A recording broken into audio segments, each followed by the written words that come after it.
All right, so welcome back. We just uh, sat for a moment in recovery after a pretty horrific fight.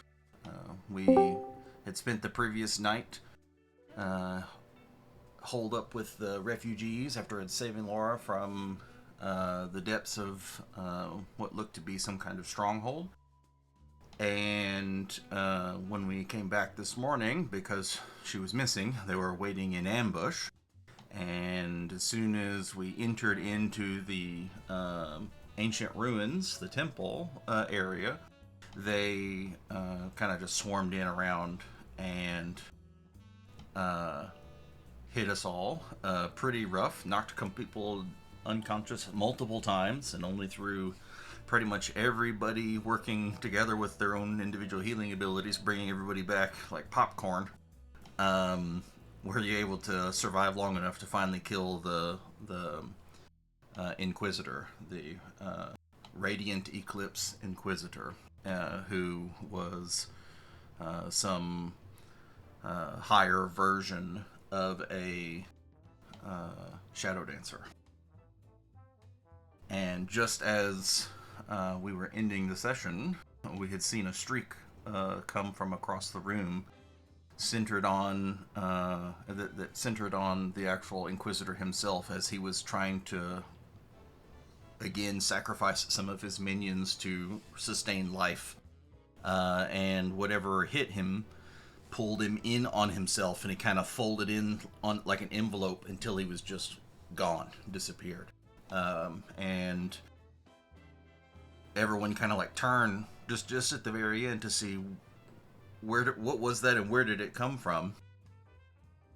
As you saw a character standing behind Emmy right at the entrance, cloaked, hood up. All you could see was a streak of blonde hair coming in around the hood. And that's where we left off. And this person is, I'm sorry, you may just mention this, to the west. Is that where she came in at? I, uh,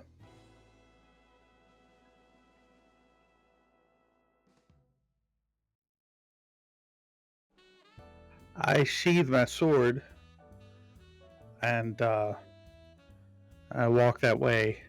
Say, we appreciate the assist. That was a close one. Are you guys all okay? I am not okay. This is this is unfair. This is not how I wrote the story. Uh, who are you? What? Aren't you the barbarian gnome that's been with us this whole time? Wait, And I had initially what I was going to do, but I should have to stick your fingers in your ear because I wasn't going to tell you this part. I am like trying to walk super casually, but all my friends have been kind of wounded in battle, so I am trying to put me in between this new person and us.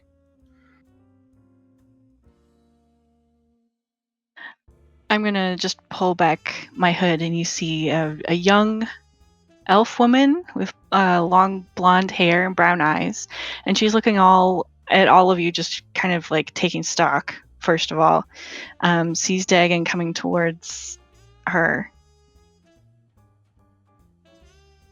and she kind of looks at him and says, "You never were any good at spotting hidden assassins, were you? Aunt Izzy asked me to come and make sure that you guys were okay. She said you were calling for help." I don't know if calling for help is accurate since we were completely fine.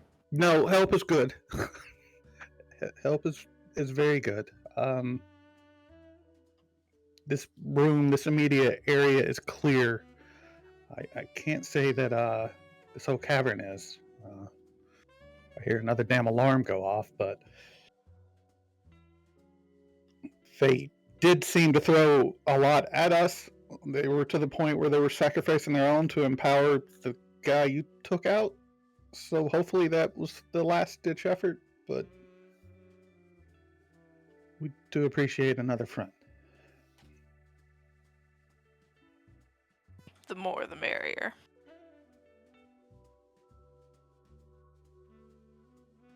Fancy dusts himself off, walks over, ruffles his hair a little bit, and says, "Fancy the bard." And then takes a deep bow. She kind of giggles at that and winks and says, Oh. Go ahead. "Nice to meet you, Francis."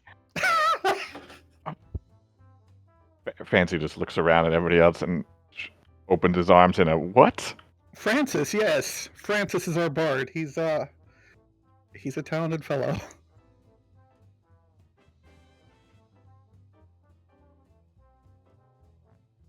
You all seem quite talented. That was a tough fight. Now, Uncle Arden said that you called Aunt Izzy about some portal trouble. Yeah, we'd like to blow it up. We know we have a pretty good idea of where it's at. Was hoping to put our two lead engineers on it. I think blowing up a magical portal is right up their alley, but I don't know where to start on that.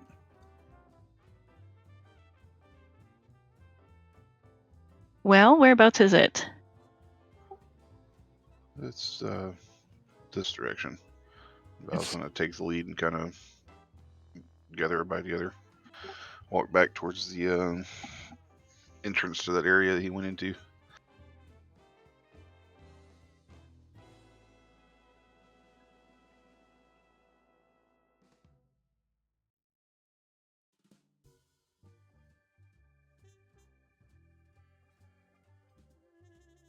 Are you all okay to move on? And she's going to kind of move over towards Fancy and just put her hand sort of on his chest. And she's like, "You're not hurt, are you?" Fancy says, "Oh, I do have just this one little tickling wound." And he starts like rubbing his side and tries to put her hand there.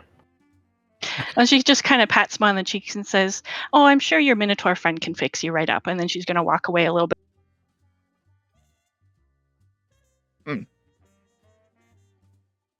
When I walk next to Francis, I tell him, normally I would tell you to be on your best behavior, but I think you better watch out. I don't think she knows what she's dealing with. He puts the smolder on and starts following along behind.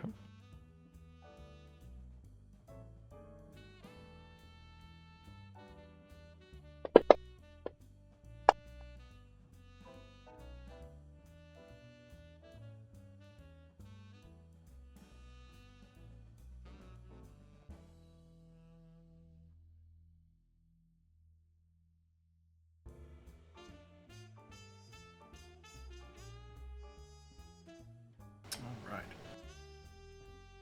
So we are all traversing to the other side of the map. Is that the? I'll follow. Yeah, I would follow kind of where Val is leading, and if I see him trying to be subtle about it, I would follow suit. Yeah, I would definitely advise our normal Val goes ahead a little bit and scouts, and we just try to be careful. Maybe look for traps they may have left. I don't know. Hopefully they threw everything they had at us, but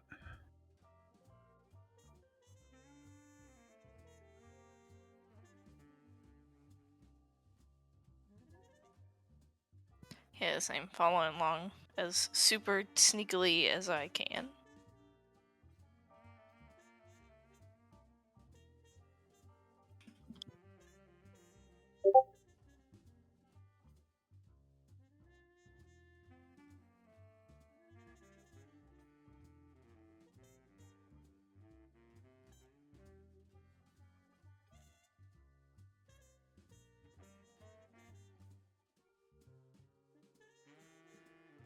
oh, and before we're necessarily here, but I guess what's going down there, I just kind of there were still halflings down here when we last left.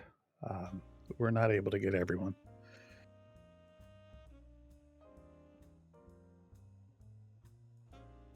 And here are the maps and diagrams of the portal. Yeah, we've got a lot of intel. We've only been able to look through some of it. When we get through this, there's conversations that need to be had. Okay. You guys are giving me all this information? Yeah, as we Okay. get up to this part. Sharing. Okay. She'll tell you. I know a little bit about portals. I'll have to see it to know what we're dealing with. If it's just a bit of a tear in the fabric, then it may be able to just close itself, heal itself over time. If it's bigger, we may need to deal with that more directly. I've always heard that it's not really the size of the portal that matters.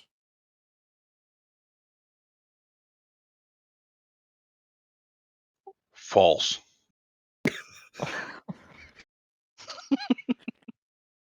Now, Fancy, you're probably used to like Dagon like trying to slow you down at times, but he has given up.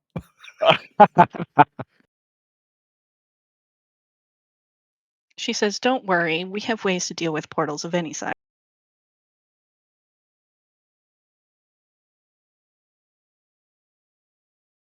I was not prepared for any of this.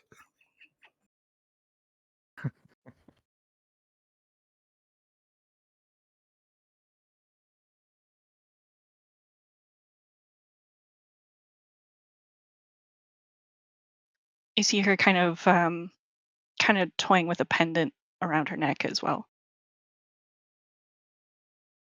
Is that a mistress pendant? Mistra, not mistress. Jeez.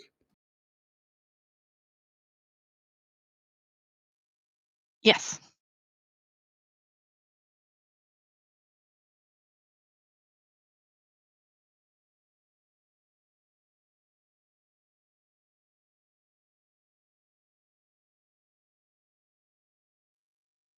So are we letting your friend here scout ahead a little bit? Yeah, not too far ahead. What? How much? You're still a little wounded. Let me help with that.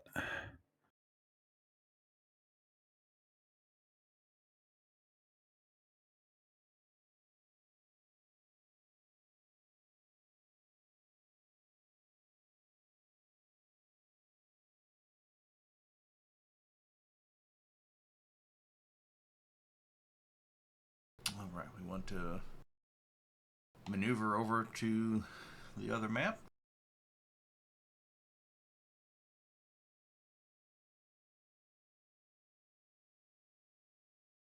Under the ancient ruins. Oh, no, they're new. No.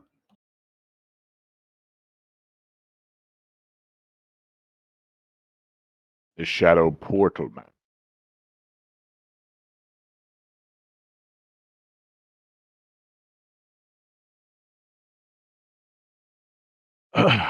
This place could use some tidying up.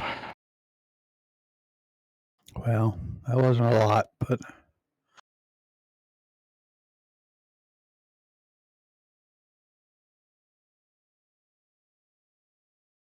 uh,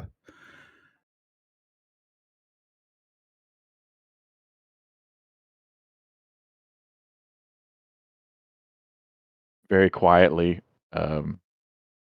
Fancy tries to creep up behind Val, and in a whispery, singing voice, he's like, "Sneak, sneak, sneak in the bad place. Sneak." go ahead because the first healing hand didn't do much. Go ahead and add 5 lay on hands to Val. And cast a guidance.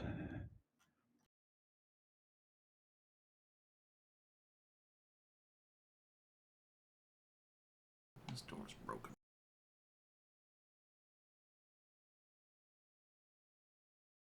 Oh, now Well, the wall's broken.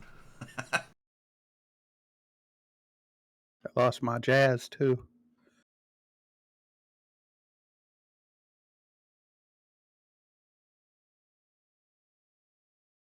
Have you found in the past that singing at people actually helps them to be more stealthy? Yes.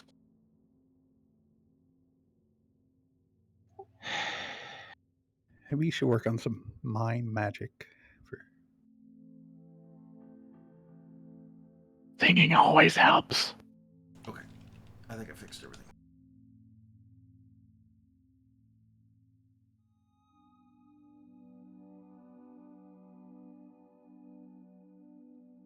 And I got the ambiance music fixed too. And I kind of whisper to Elma, like, if you see a shadow dancer guy with a big chain, stay far away from him. Max distance. Yeah, if one of them got in the middle of y'all here, it'd be pretty rough, wouldn't it? She just nods in acknowledgement and gonna try and move a little quietly, kind of stick near the edge of the door here.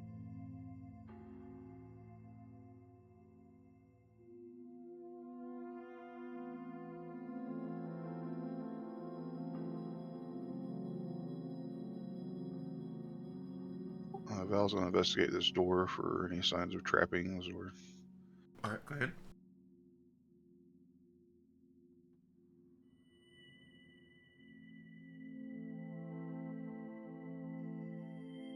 Investigation? Oh, yes. Mm-hmm.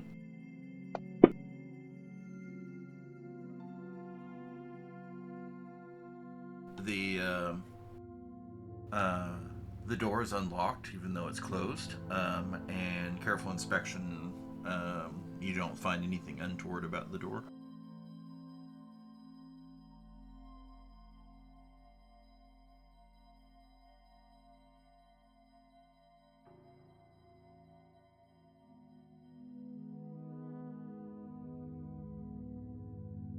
Just a cursory glance in the door, not actually moving in the room at all, just to check for people, and then he'll close it right back behind it if he doesn't see anything at a glance. At the moment, it seems empty. The cage where Laura was at looks like it has been beat in with some large metal bar, like a crowbar or maybe even a sledgehammer or something different from when you last left it. Someone was not happy. Make a mental note of that.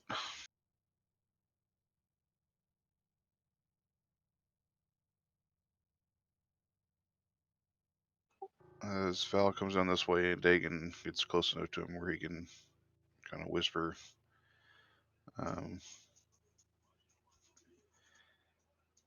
you know,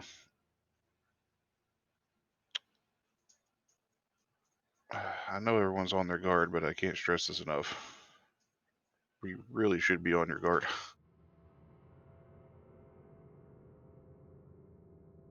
Understood.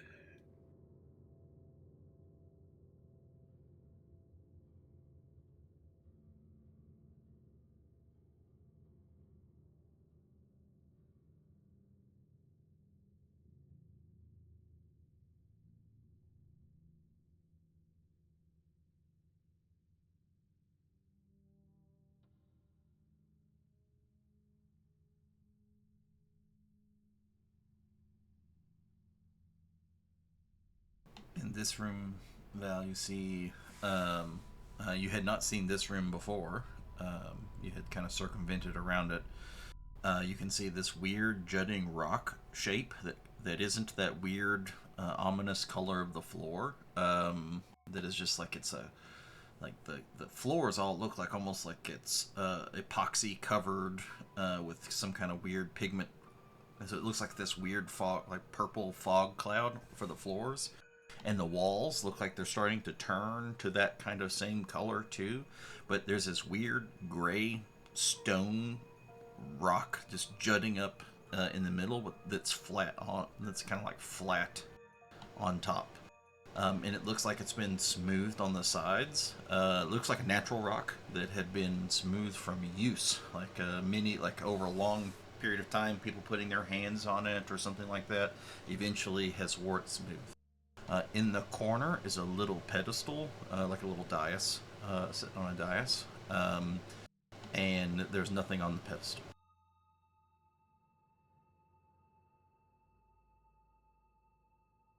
The purple stuff, it looks unnatural. I'm assuming it's not like just a purple stone or anything.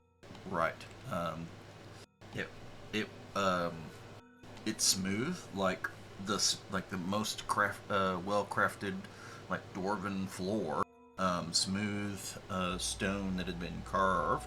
The walls have still somewhat of a natural hewn um, texture to them, but the floor perfectly smooth. But yeah, it's this weird purple, like it's like everything kind of glows with a light, faint purplish light. Is that, can I like Arcana check that or something maybe to see if it's something to do with the portal and something that might be kind of leaking through? Mm-hmm. Mm-hmm.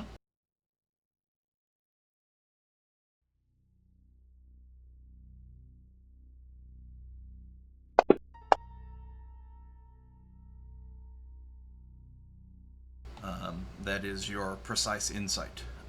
This looks like somehow a physical manifestation of power leaking from the Shadowfell, the Shadow Weave itself. So, like you know very much about the Weave, which is the Magic Weave at Mistra. But there is like the Shadow Weave is like the space in between the threads of the weave, and it's its own separate entity in some way, and it infects magic in some ways, and it seems as though that has bled into the material plane here. Ugh, so that's all kind of like making my skin crawl, I think.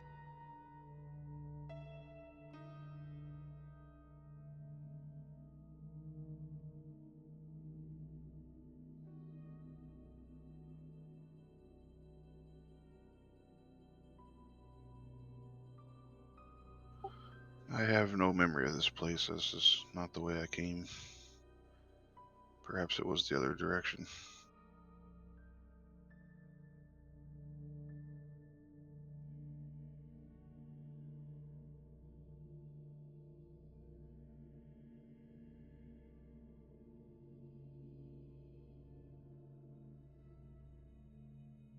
It's a question of tactics, though. Dagan, I'll leave up to you to answer. Progress forward from the way that I'm not familiar with, or the way I was. I don't recall seeing a portal in my short time here. Guess we'll stick with what's familiar for now. I mean, we may have to clear everything, but might as well take every advantage we can get. You didn't see a portal, but you did see like Rainbow Rave coming from around a corner, with a room with all the maps and Kind of cult of fancy going on. mm-hmm.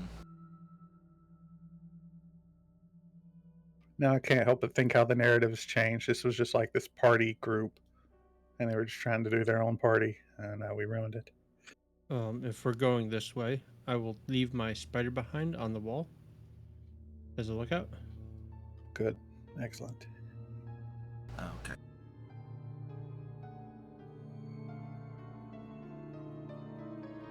I'm gonna leave it off the combat tracker for now, but do note that it's here. Okay, yeah, it's like next to the gate near Thaddeus, kind of, and then it's got instructions to make haste if it's detected and Okay. escape Okay. after Escape warning me. back. Yep, go through the gate. Yep. Okay. And I'll just leave the Eldritch Cannon there as a reminder for now until we need it.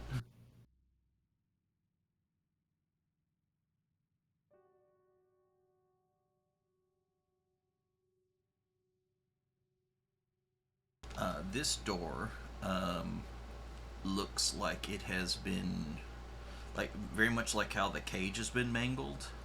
It's kind of closed, but it's like on broken hinges, and caved in. It's like like a metal, banded wooden door, and like it's like the wooden piece in the middle and the metal bandings are all bent in, like something like crushed it really hard from the inside that you're in here outward, and so you can see the light leaking in all around it as it's half caved in and somewhat off the hinges.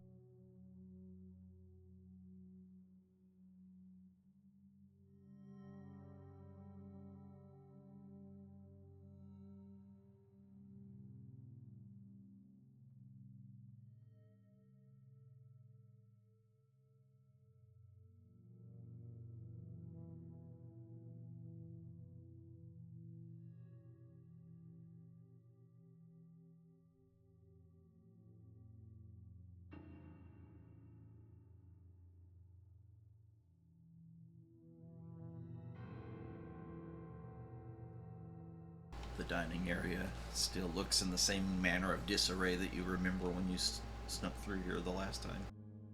A door on the far west, a door on the far east.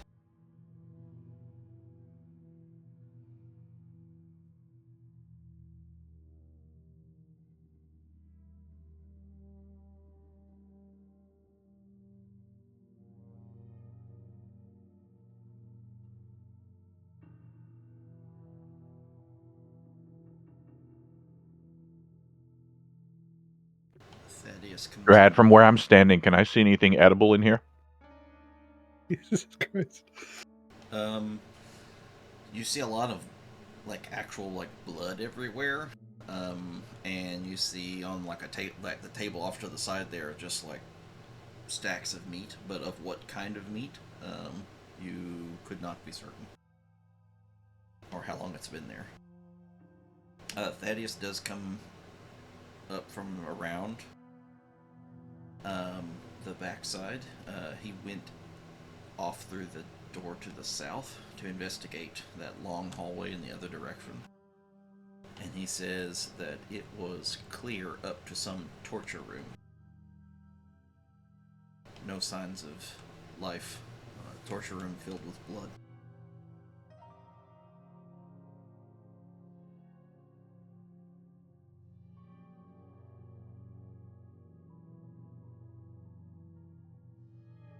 As we're walking, I'm investigating for details. Door walls that just don't look like they should be there.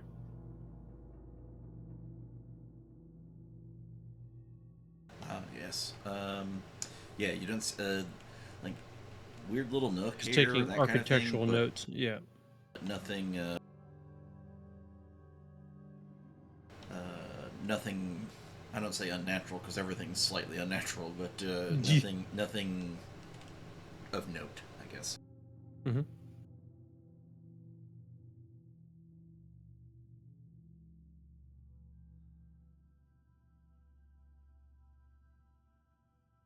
Our target is to the east, but I'm not sure what lies to the west.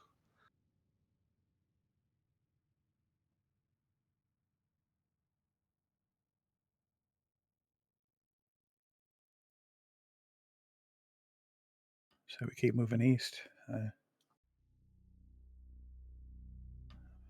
They would probably fortify that if there was anyone left in here.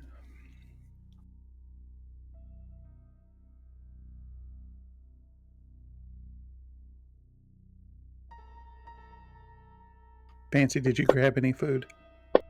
I did not. I have to check out this. Maybe maybe they hold the good stuff in this little area over here.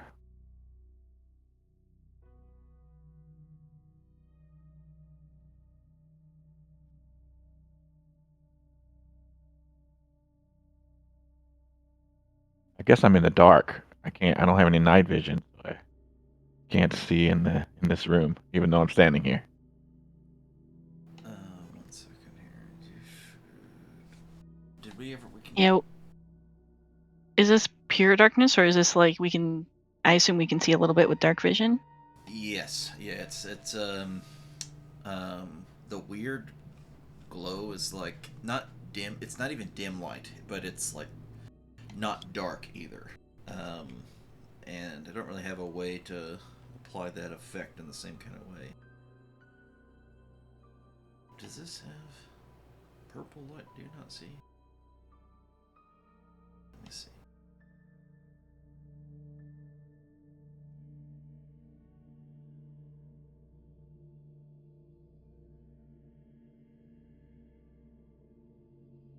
Oh, I see. So Fancy, you're next to a door. It's like you should be. Can you can see in this room, can't you, Fancy? Like Yeah, I can see in the room in you're the in. yeah, Yeah, but I there's can't this. see a door. Oh, I do see a door there. How do I interact with it? Oh, I can click it. Yes. Okay, at this point, Fancy forgets that he's supposed to be stealthy for a moment, and he turns around and says, "Guys, it's a bedroom." And then he remembers himself and then tries to be like, "It's a bedroom." I look at him judgingly.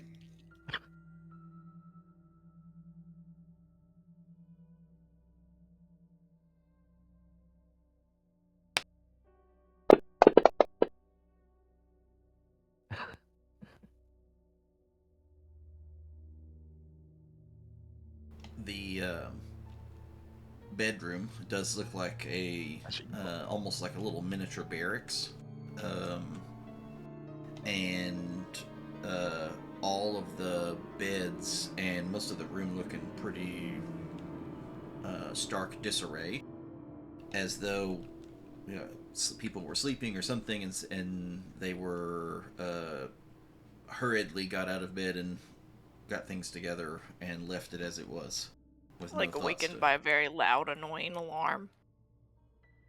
I actually want to. I turn around to see Armaros, and I try to give him some sophisticated hand signal to say that I'm going to go into the room. I'm going to search it to see if there's anything to eat in there, and maybe something else. And he's trying to do all this with hand signals, with no words or anything. So he's got like, you know, the two fingers like making a walk symbol, and then he's trying to mime that he's going to like search around, and it's taking way longer than seems practical. I SEAL Team Fancy. Then he's going to go in and look around.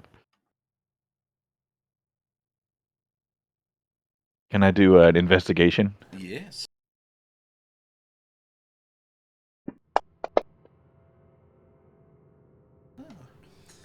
You notice that there is very little in the way of personal effects.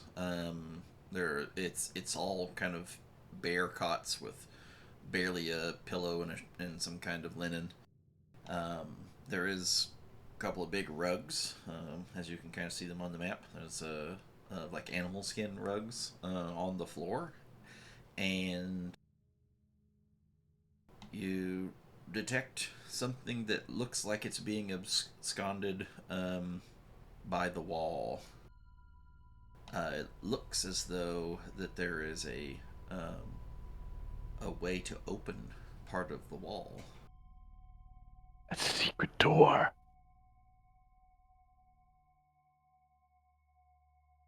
Is it really a secret if Fancy knows it now? I'm gonna attempt to open it. Can I just? Oop. Is this a one-way door? I wait for Val to kind of make eye contact back this way, and I give him like a hold motion. Fancy is so excited about finding a secret door that he runs out this way, Drad, and runs all the way back around to try to catch up with the others from the back way. And then when he's gonna run past Thaddeus in excitement, and then jump into the other room and make a little ta-da motion. Cocaine. It's a hell of a drug. In the war battle planning room, whatever you want to call it, that Val was in, you can see that a couple of chairs are knocked over, and then it looks like someone took their arm and just raked across the anything that was left on the table, and it's scattered across the floor.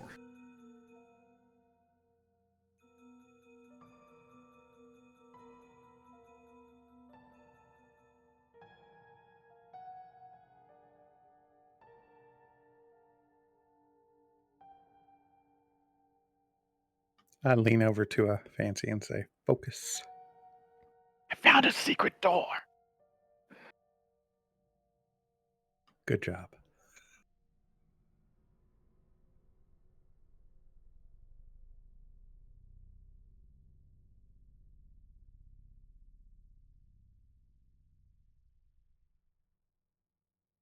We'll investigate it further when we come back through.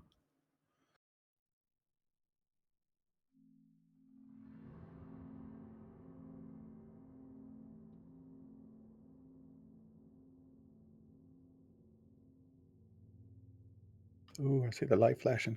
Drad, I want to look. This is the room where the stuff was like pushed off into the floor, where they had some stuff there, but they threw it off to like do something else. I want to examine that stuff on the floor.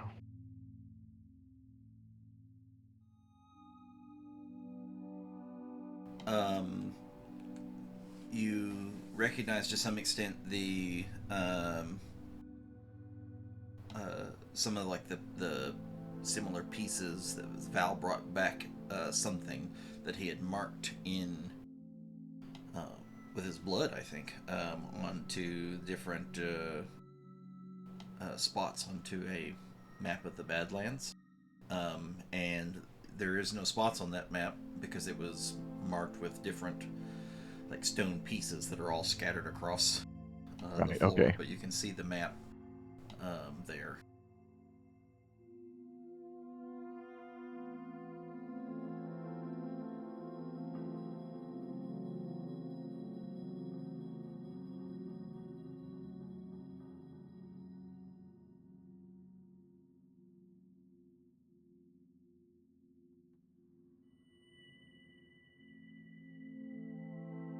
So at this point, I think If we go further, this is the area where I heard the commotion last time that I investigated no further, with the intent of getting back to the rest of the group, but there's could be a likely area of where the portal is. Could we just listen? Could we do like an investigation or perception or anything?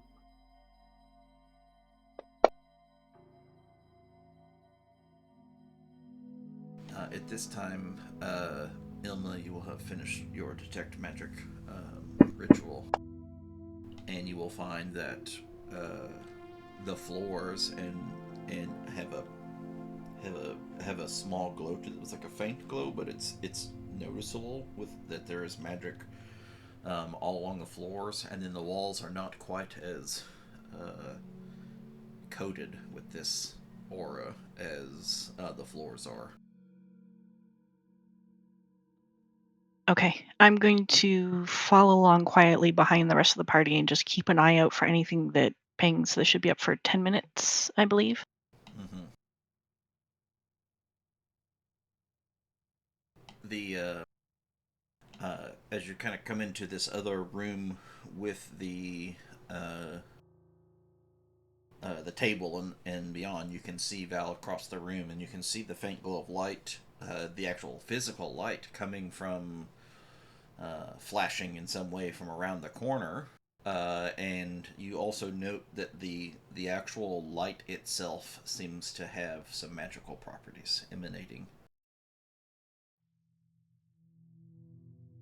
The floor? The light, Or the light does? the flashing light from across the other side, from the other side of Val around that corner that's coming in. The light itself has magical properties. Do I see what kind of magical properties? Like the School of Magic, or is it like, because it's not the actual object, it's just the light? You would see maybe little bits of the aura peeking through, like just the since you could kind of see the coloration, which would remind you of transmutation and conjuration. But since you can't see the actual source of the object itself, you couldn't be more certain beyond that. Okay, since they're getting closer to the room, I'm going to message that to Val. I'll just kind of point in his direction, and he'll hear that information in his head.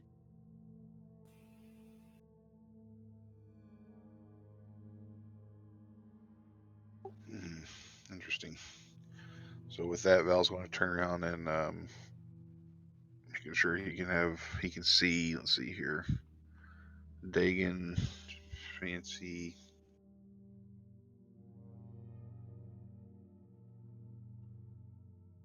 Elma.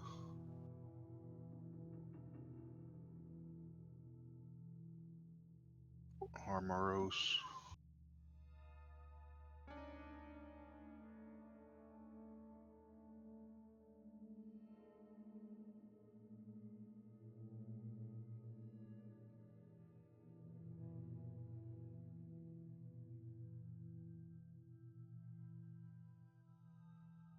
And he'll activate the sonic psychic whispers.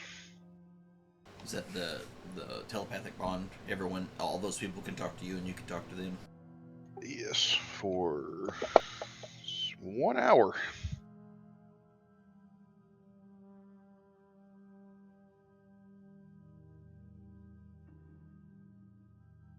And me and Amaros did a perception check before Fancy runs in. Yes. I think I forgot to resolve that. The light flashing. It's almost in some way like crackling like lightning, but it's not the color of lightning. It's you can see that there is kind of two different colors that are flashing, like the actual visibility itself. One is a purplish hue, very much like the floor and the walls. The other is orange-ish, gold, maybe like a golden light in color, that are kind of flashing, strobing as they do so. And you can hear a pretty prominent hum, uh, and even just like how you can almost hear really high buildup of static electricity. Like if you're near a power line and you can hear that electricity flowing, and you can hear just the area being filled with that, like it almost crackles a little. You can hear that as well.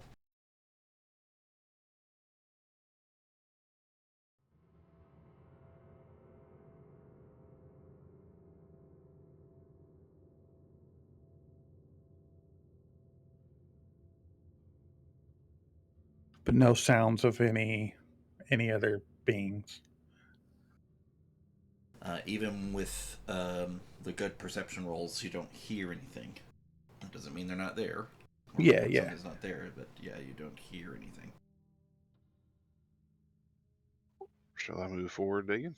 Yeah, slowly.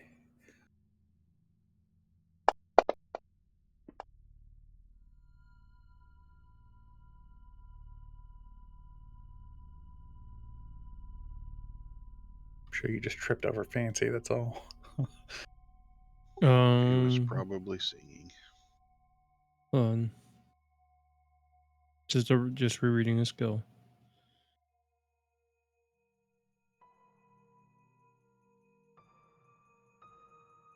That's an ability check, right?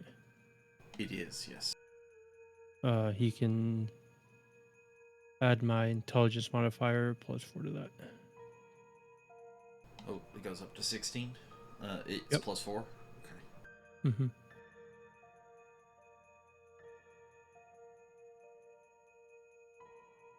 Val, as you kind of creep around the edge of the corner here and see, you can see these pillars, and you'd kind of just got a slight. I don't know if you got how much of this you got to see the last time you were in here, but these pillars are like little obelisks, and they are carved with runes abound across all of them. And you can see, just barely can see a couple of them, and you surmise that there are more, given that they seem to be like the source of the flashing, strobing, crackling light.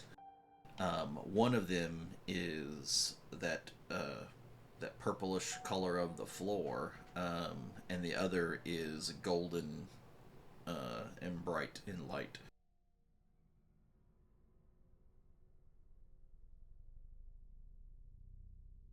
In the back, you see like another little dais with what appears to be something like a throne.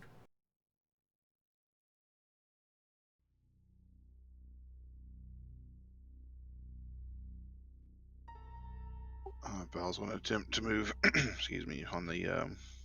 He was initially peeking around this corner to gain all that information, and he's going to physically creep around and try to get behind this first pillar and also peek around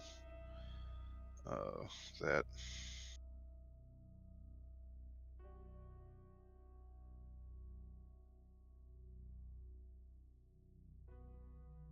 As you kind of come more into the room around the corner, you can see that there, also in the very middle of the floor itself, there is this huge circle, and it's light trailing, almost like Christmas lights, that where it like lights and then it goes down the chain. Except for it goes around the circle, around. In the middle, you can see um, almost like an orb, and that orb has like a beam from each of these individual little pylon obelisks that is going to the orb. As you step up into the room,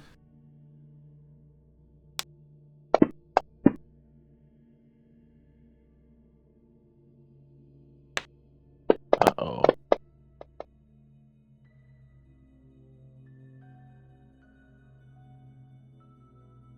you hear a deep voice from beyond the obelisks in front of you, from a source you cannot see.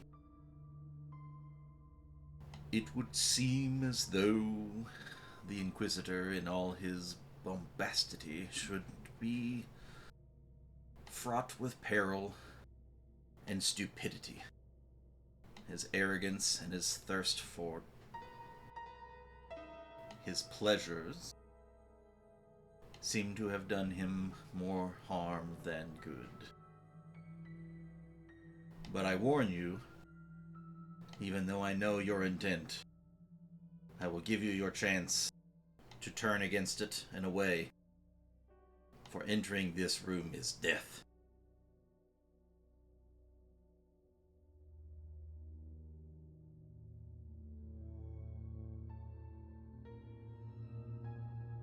Can we hear that or only Val? I think everyone can hear. That was it. Almost like echoes off the walls.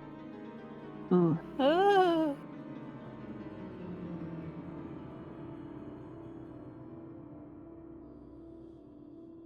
I think this room looks nice. I have a bad feeling about this.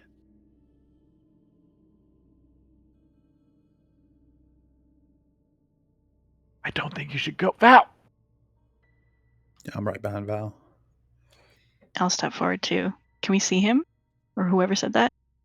No. You know, with detect magic? This room is tough to look at.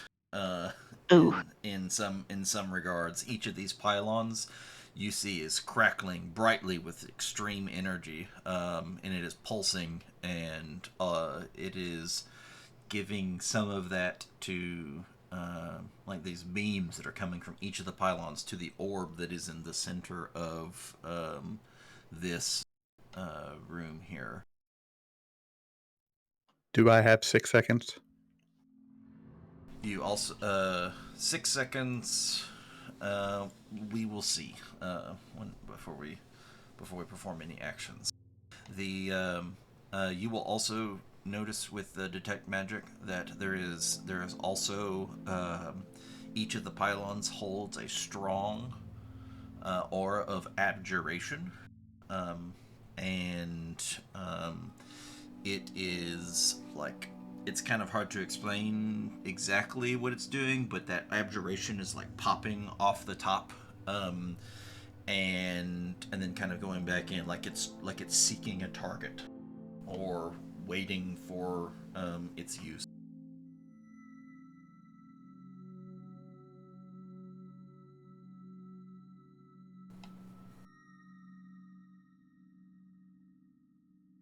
I think the room is trapped. The pillars, solid big stone pillars, or they have something on them that looks like it's powering whatever's in the center, or can I glean any of that? They are like pointed obelisks, like the Washington Monument. Oh, big solid things. Big solid things coming out of the ground, and each one is encased with arcane runes all over it. And then they are glowing with physical light, and with your detect magic, you can see that each one is extremely powerful magic housed in it. As those runes glow, and they shimmy from the bottom to the top as they light up over and over again. Just through the mental link he's going to send out to everybody, there is at least one more of our aggressors, and it seems this one may be a bit more wise than the others, laying wait for us in what I can only surmise to be his lair. Does it look like he has anything to eat in there?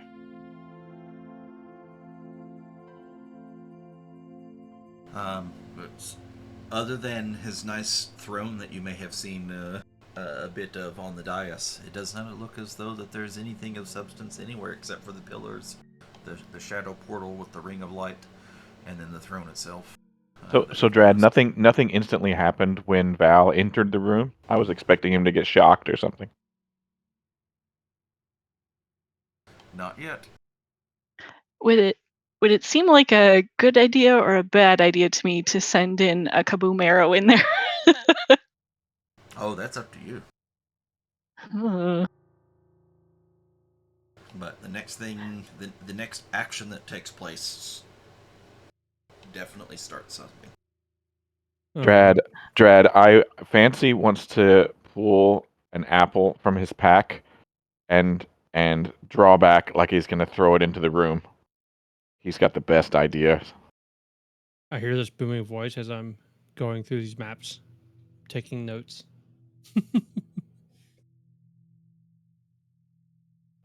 And now I'm gonna throw the apple into the room as far as I can.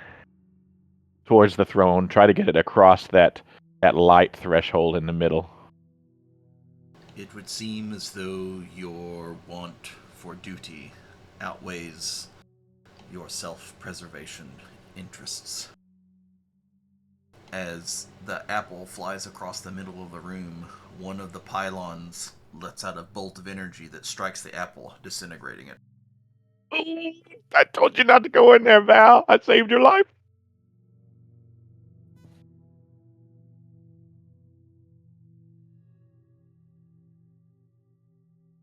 Fancy, I would honestly call that venture fruitless.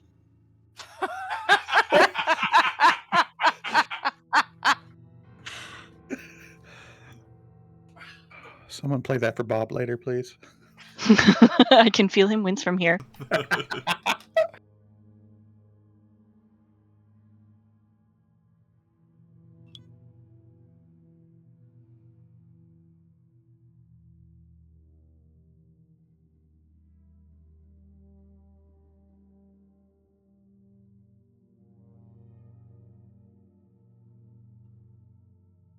Perhaps the demonstration is warning enough that now you shall reconsider your path and return from whence you came. It is your final warning. I'm gonna fire an arrow in there using the gravity sinkhole and see if I can pull in an obelisk and knock it over. Okay. I need everyone to roll initiative.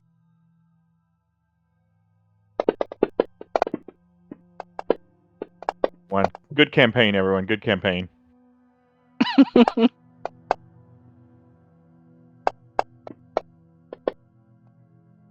We're spared by my mediocrity in rolls. I mean, that's an awesome roll for you, though. Actually, historically, Not on this campaign. yeah, I know everything's all weird now. Things change. We don't have a -1 to initiative.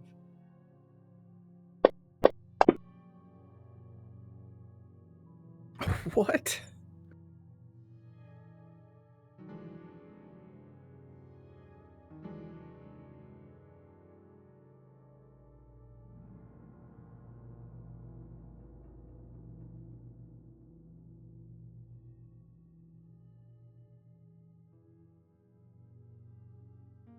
That's okay, guys. And like almost none of us have spells anymore, so we got them right where we want them.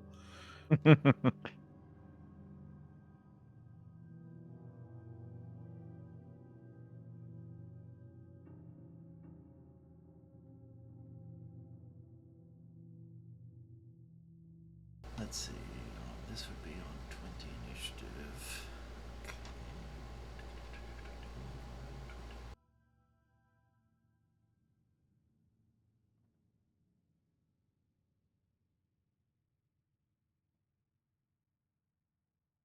Alright, where would you be aiming your arrow? I was thinking the one kind of near, like, I want it to be away from the party, so I was thinking, like, the one...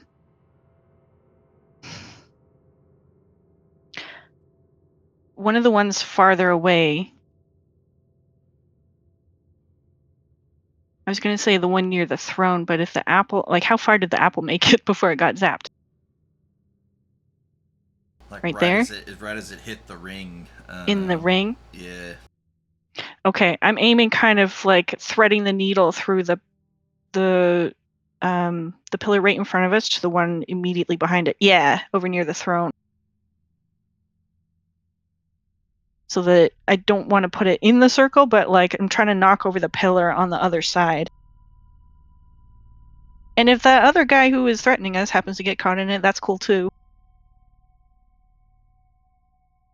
It's a 20-foot radius. Yes, you can. Let's see if it would hit. How would that hit? Because these are different. The pylons. Okay, hold up. I gotta do a bunch of stuff before we can actually do the thing.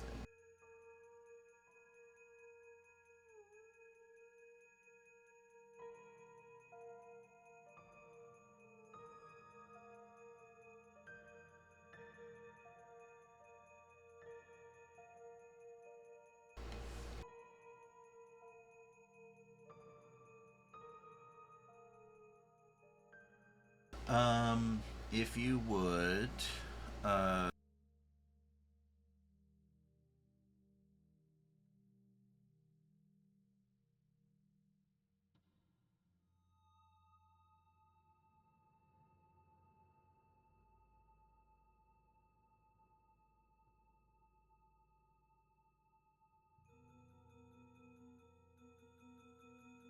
So that's an attack with my moonbow on Radiant Pylon 4.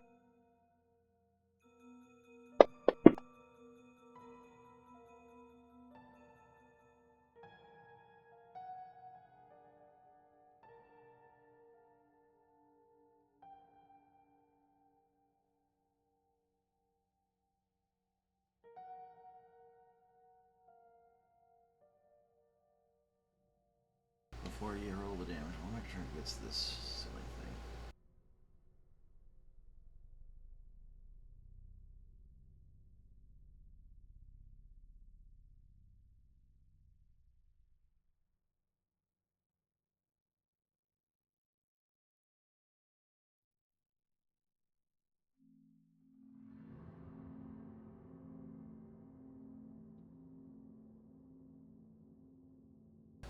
Okay.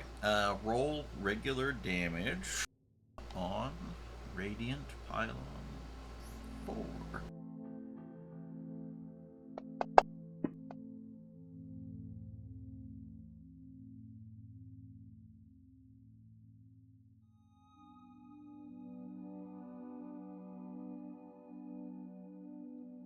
And 20-foot radius.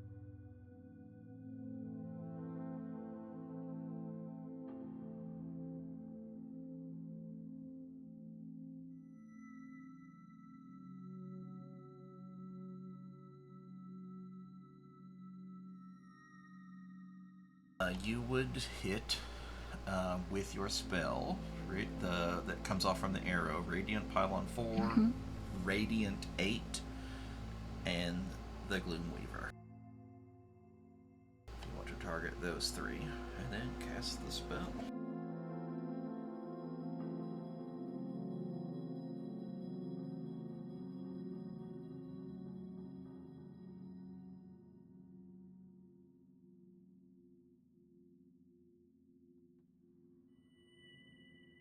Actually, I lied about Radiant 8. He's technically not there until after you fire your... Oh, okay. Can I just untarget him the same way? Untarget him the same way, yeah. He's coming in at 20, which is after your go. Okay. So those two? And And then... Pylon 4 and Gloomweaver, yep. So just... apologize, it's been a while. I hit the save, and then I hit the damage. Yeah, let's do the save.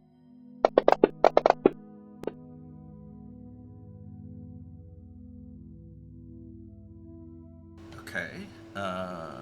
He failed the save. The pylon succeeded on the save, so now it should damage for half. Yeah, roll.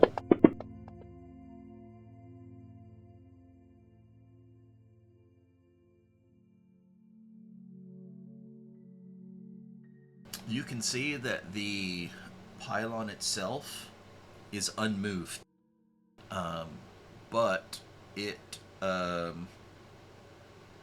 from the damage that it took, the lights on it fade and it begins to crumble in place. Perfect. I'm going to yell at the party, take out the pylons! How high up are they, by the way? Each of the pylons are almost 10 foot tall.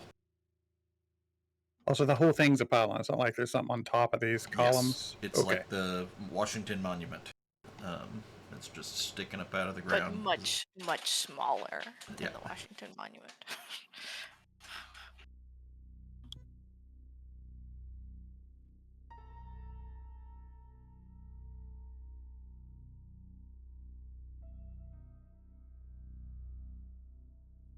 The pylon falls. Can you see through that? Can y'all see?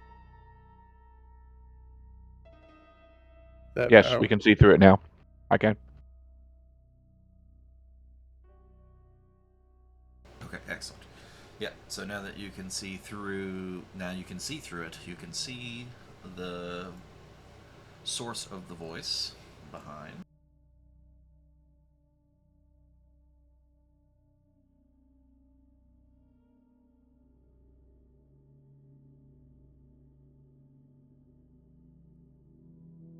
You see another Shatterkai, leather and robes, adorned with skulls, and he has a spear that lets off that purple shadow glow from the spear itself.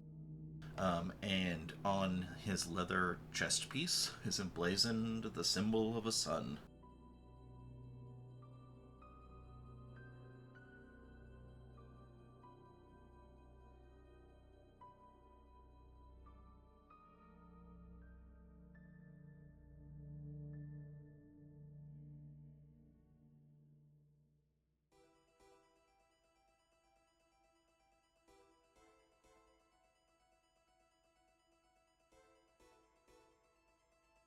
And it is his turn.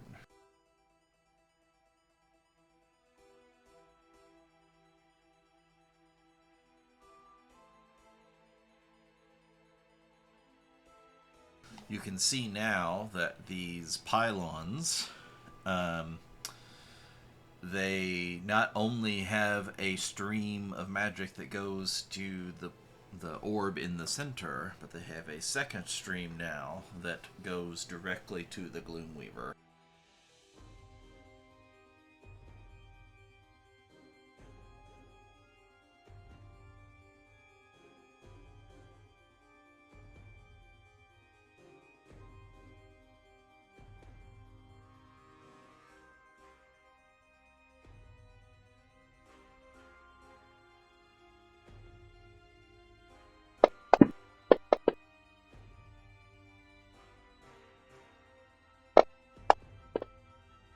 You can see he throws the spear, and it's like a streak of shadow coming right at you, Val. And the first one strikes the ground behind you, and then vanishes, appearing again in his hand, as he immediately turns and spins and throws it back at you, striking with the second throw.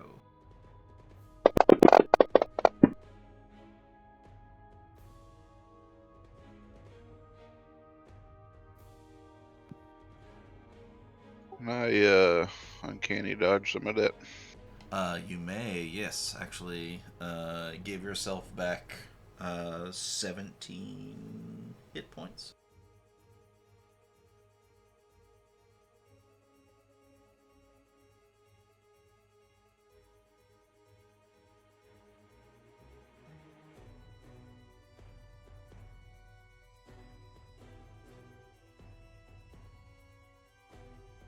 And then he begins to cast a spell.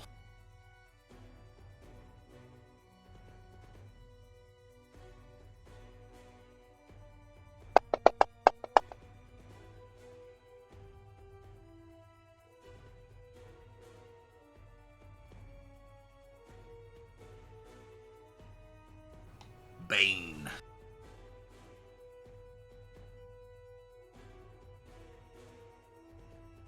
And then he's gonna slip behind the pylon. From the walls all around the room, several shadows and little wisps of radiant energy come out of the wall.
All the pylons begin a small pulse, and you can see a small barrier of force come around them.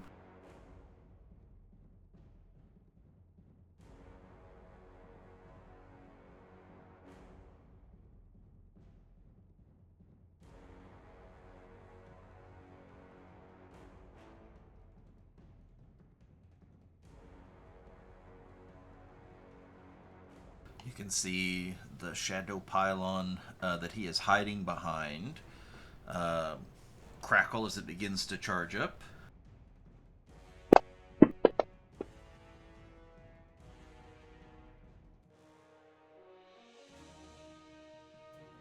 And shoots a shadow bolt across.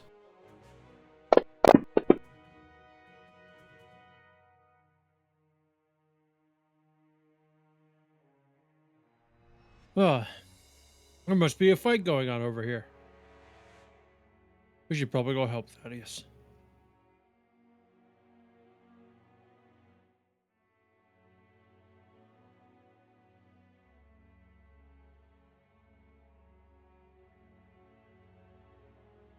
I'll summon my L turret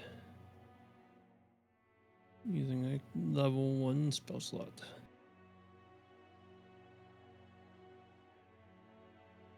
I'll summon my turret 15 feet away from me. Mm-hmm. And I think I will just double check here. See how far it can go away from me. You can place it. 5 feet away and move forward. Okay, it's got 30 feet of movement, but I can't tell what to shoot if I can't see what it's shooting. So I will prepare a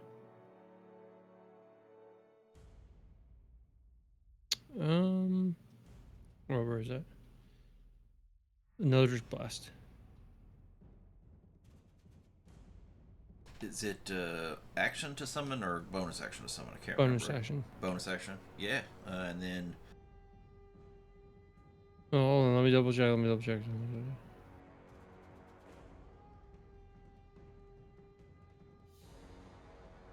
No, it's an action. Yep. So that's it.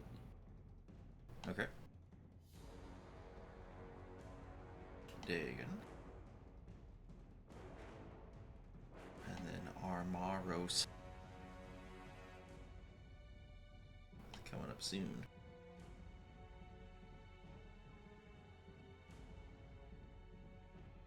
I run up and hit the Washington Monument. All right.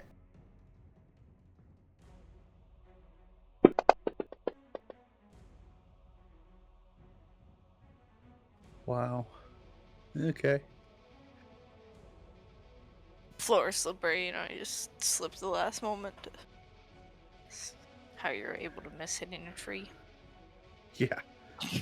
Yeah, that's it. That's my go. Good job, guys. In the in reality, it isn't that you fail to connect; it's that it is very dense stone, so the blow is glancing, does no damage.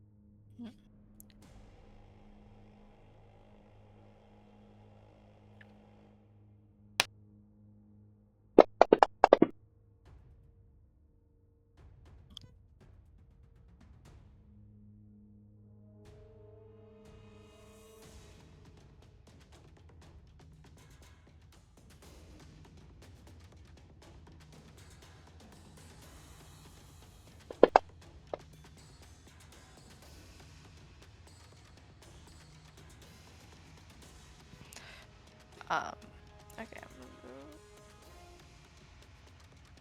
Yeah. And then Bow, and then Fancy, and then Elm. Okay. I feel like my character would know this, but I don't necessarily. So the floor of the stuff, I know it's like magically imbued and stuff, but is it like loose earth still, or would it No, it is count solid, as smooth like stone. it's solid smooth? Mm-hmm. Okay.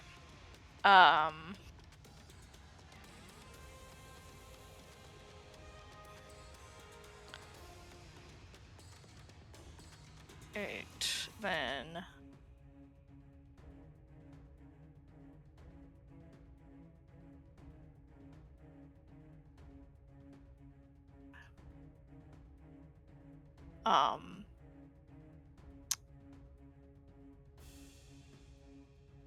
going to cast my healing spirit.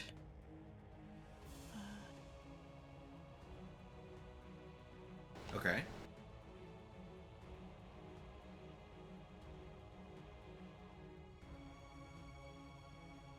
Okay, sorry.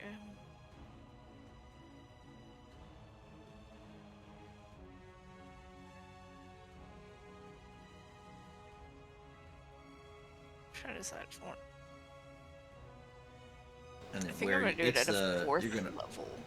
put it on the ground somewhere, right? Yeah. It will be on the ground. I think I'm gonna cast it at 4th level, so it'll be.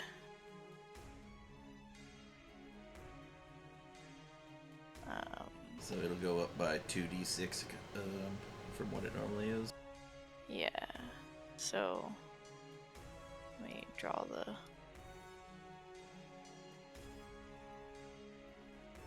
Put it right here, but I'm only going to heal Val with it.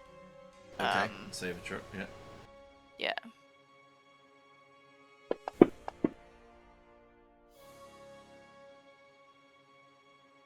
That's some nice healing. That's.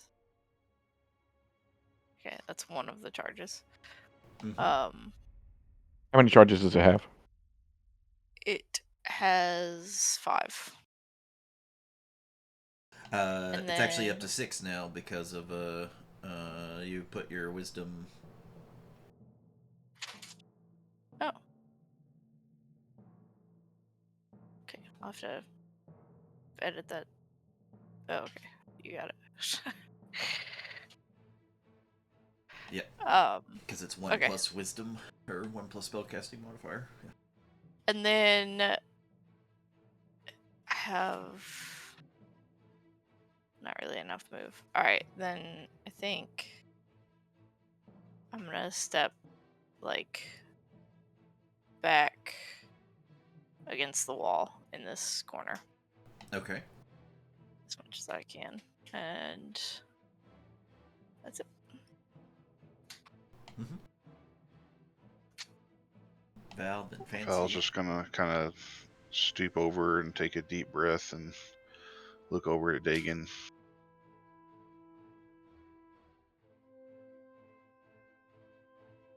You know, the Minotaur's a good addition, even if he did come with a noisy bard. Bard's not too bad with the sword, at least.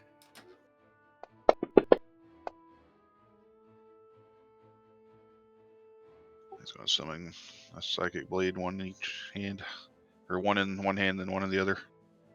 Okay. Yeah.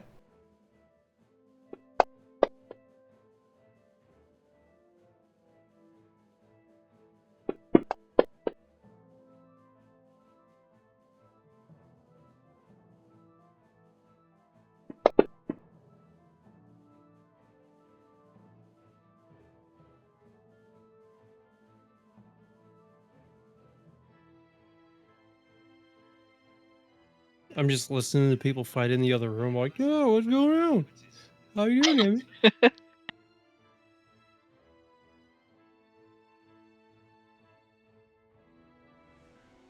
Which one did you attack, Josh? The shadow that was next to the Gloomweaver. Oh, okay. I was looking for okay. Trying to send a message.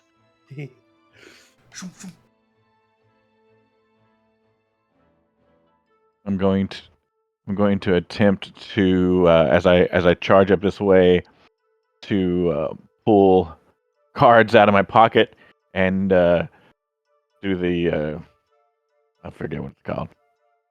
Start playing solitaire. Spray of cards or whatever. It is force damage at Radiant Pylon number 5. Okay. I'm gonna try and to it's do. a cone. How long is that cone? 15 feet. Okay. Yeah, that's the only one. The only thing it'll hit is the Radiant Pylon. Okay. So. I've lost track of my character sheet. 1 sec. Okay. Castaway. And I'm going to cast it at level 3. What kind Wow. of save is it? Is it Find it. Dex? Dexterity and Okay. save for half. Okay. They're not very dexterous, as it turns out. I picked up the wrong thing. Just I didn't like mean to roll me. that. Nice. I didn't mean to roll that. I meant to roll the save first. Don't I have it targeted? You have I don't have myself targeted. Okay, target. Yeah, you do have the You may pylon have rolled targeted. it, drug it On over top of you, yourself. Yeah, Okay. instead of. Okay, anyway, but roll the save. Oh, spray of solitaire. It fails. Now roll. Just click the damage hit.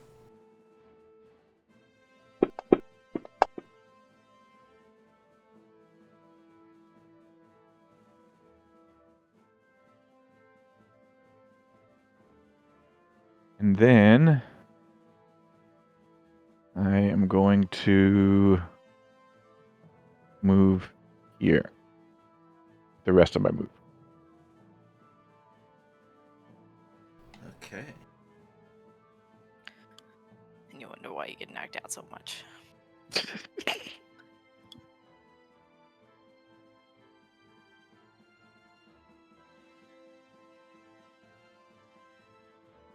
Fancy is the hero of his story. He saved like- Val's life at the beginning of this. It's by like throwing him out. the ancient philosopher used to say, he may get knocked down, but he will thus get up again. Well, hell, never keep him down. Never be able to keep him down. The Radiant is going to let out his burning light cone, which will fire radiant. Why does it say fire? It's supposed to be radiant damage. At a cone that will hit Fancy for 2d6. Do you have anything on you that would affect radiant versus fire? Do I need to recode this? No. I do if it attacks me. Yeah. Would it also hit Radiant 5? It does hit Radiant 5, which heals it for the damage of 9. Son of a biscuit. Is that full health, right? Wait, did it look like radiant damage heals that? It does. Take it. This particular pylon, anyway. You got to hit the shadow once, bud. Yeah, I think I do. Ilma. All right, we're gonna move up into the room. All right, let me see if I can. Okay, so my first attack. I'm gonna use a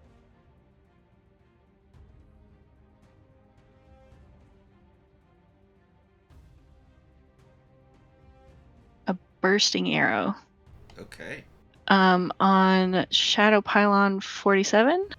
You got it.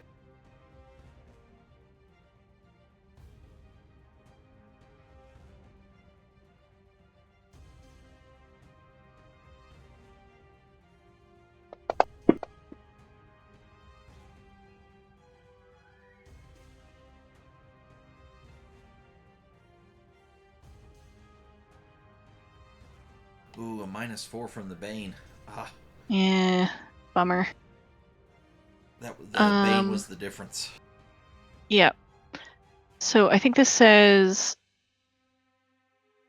immediately after the arrow hits the creature, so I don't think it But does you do anything. have I do have the reaction, which will retarget one close by. So can I target Radiant 21 instead? Yes. So you're going to use your reaction to use Yes. curving shot. Yes. So it straights up. Oh, come on. Oh, bummer.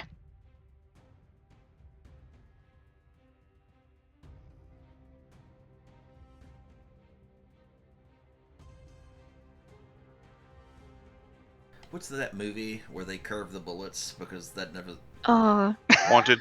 wanted nonsense? Well, she just did it. It unfortunately missed, but Yeah, now who's nonsense? if it was less nonsense, it would have hit. Okay. Well, we're gonna do the next attack against the pillar again. What the what? Wolfen, stop rolling her dice, please. Yeah, change out your dice. Have we Will Wheaton here? Have we gone full Yeah. Will Wheaton? Change the color or something. My dice rolls are better than that. What is this 2 ones that are roll nonsense?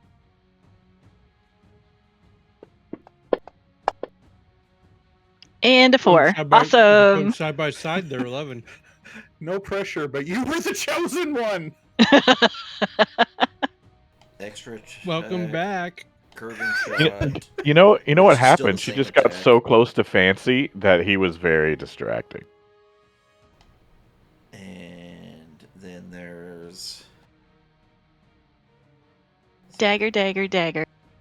Yeah, you get because you get 2 from your extra attack plus the rapid shot plus the mini shot, right? So you have Yes. 4, and then the curving shot was actually still is still your first shot, right? You just get to redirect Yes. it. So you still have 1 more. I think you have. I still have 1 more. I'm gonna try and do a bursting arrow again. Okay. We'll see if it does You anything. can't miss shots you don't take.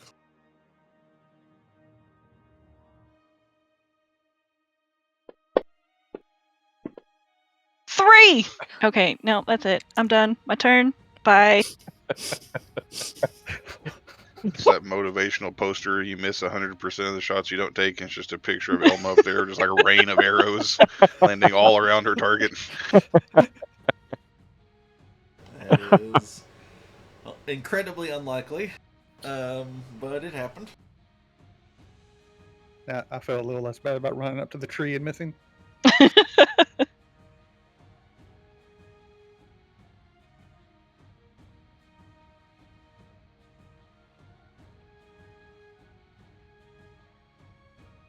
When I roll a 20, I'll say thank you.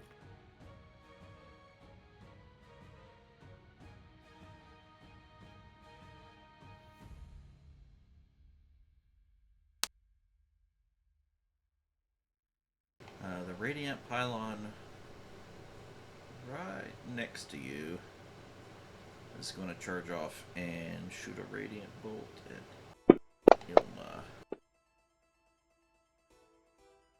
Oh, it can hit me though. Oh,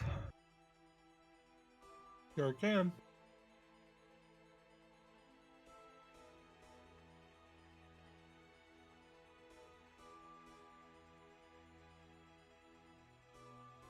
Alright, it's going to try to shadow bind. So, Val, directly underneath you, your shadow reaches up and tries to grab onto you. But you yank away.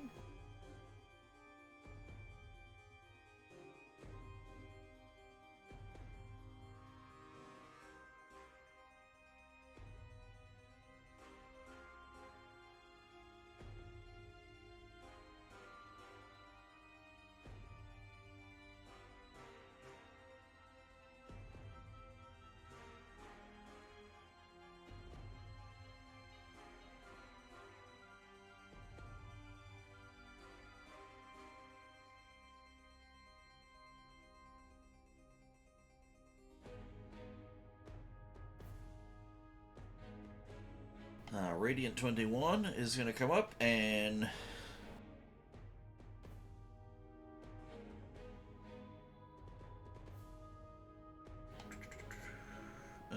use its burning light. It's a cone.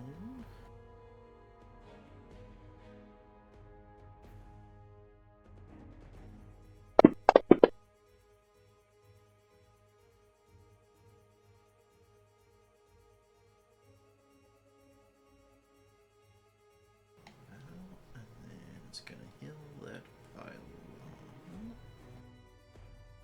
Radiant pylon 5, where you at? It looks as though the pylon has reconstructed itself where it was crackling and crumbling in place, back to full health. So it's as if I missed that little stinker. And does it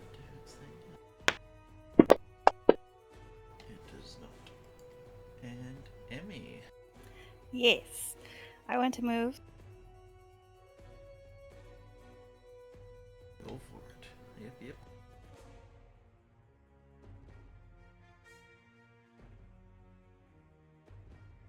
And since Elma said to hit the pylons, I want to bend down with my tool.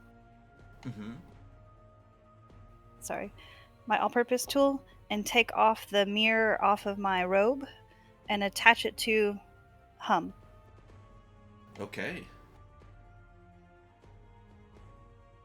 Ah, the robe that's got stuff. I don't remember what the mirror does.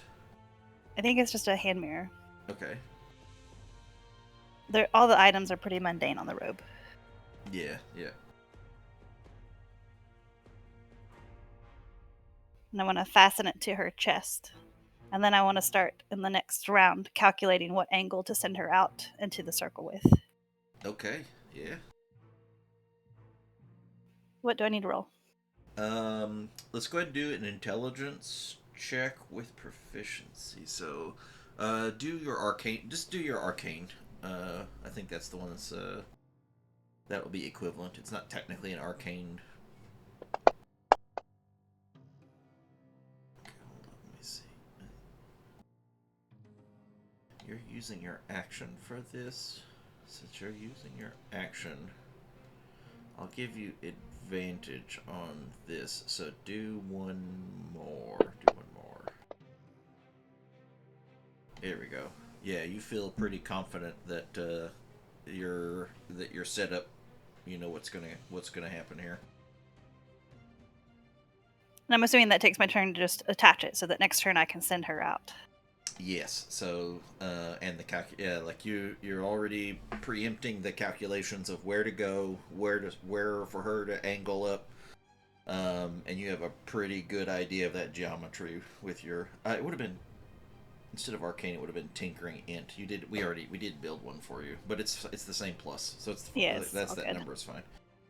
I didn't know if we had something like that built for you or not, but we do. Yeah, we're good. That's my turn.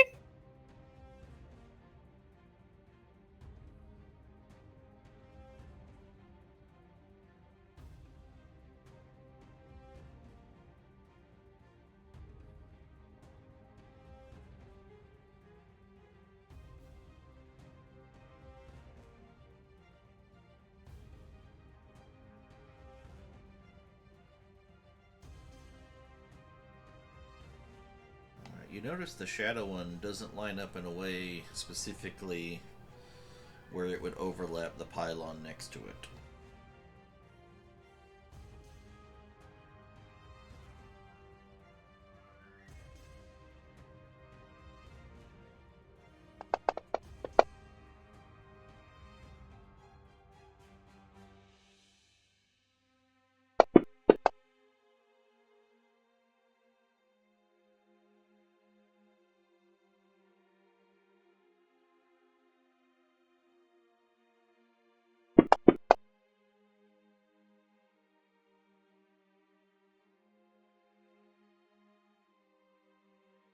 Thaddeus is marked as prone, if that matters. Yeah, okay. Yeah, I just noticed that. I was like, "Why is he prone?" He's Thought been he slipped crawling along running. the floors. I thought he He's been- slipped running into the He took room. sneaking really seriously. It's hard to tell with the halflings anyway. It's all Three Stooges nonsense. Uh,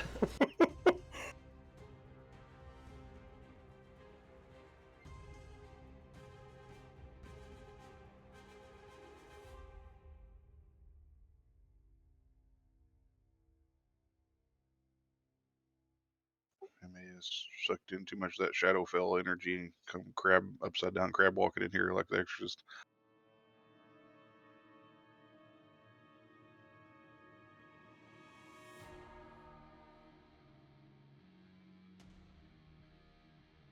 oh yeah.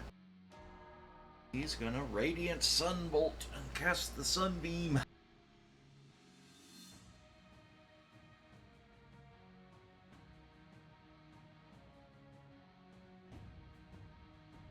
It's a con save, so that's probably not gonna do much for the.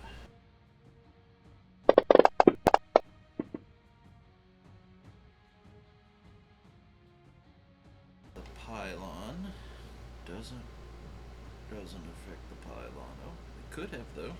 Technically, it's possible.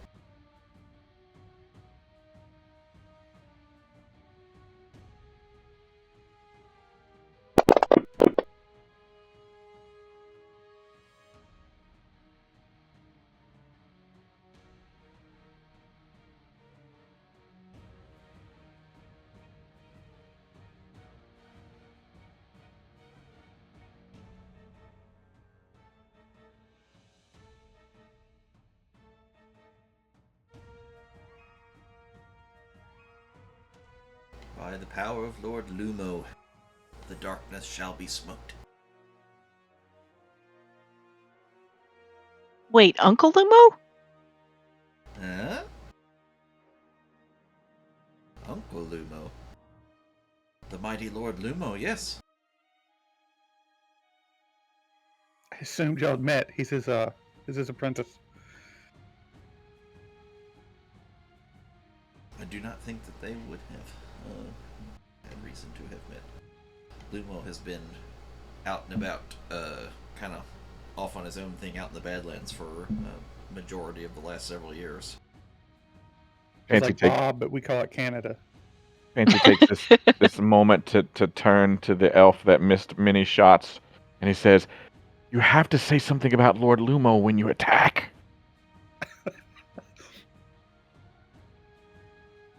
I forgot to give you prayer beads. I was going to do that.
Ooh, back to the top.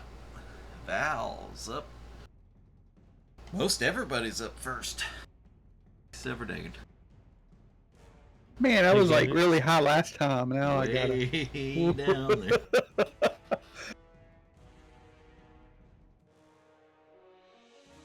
Go get him, guys. Do something. Was he still on, like, in the spirit thing at the start of his turn? At the start of his turn, yes. Yes, Okay. you can pulse Spend it. a Yeah. charge. Mm-hmm. Alright. Yeah, at the start of his turn. I forget about that. Yeah. Moon Sickle, yeah.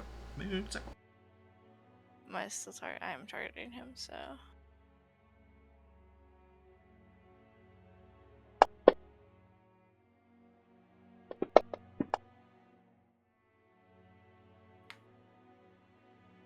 Alright, the first attack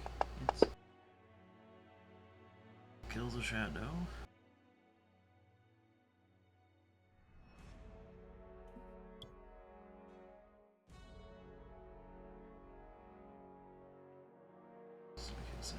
Okay, yeah. Fancy. I attempt to attack this with my weapons. Magical. You have two things selected. I was gonna unselect this guy over here. Yeah. Look at that. Yeah, go ahead. Attack.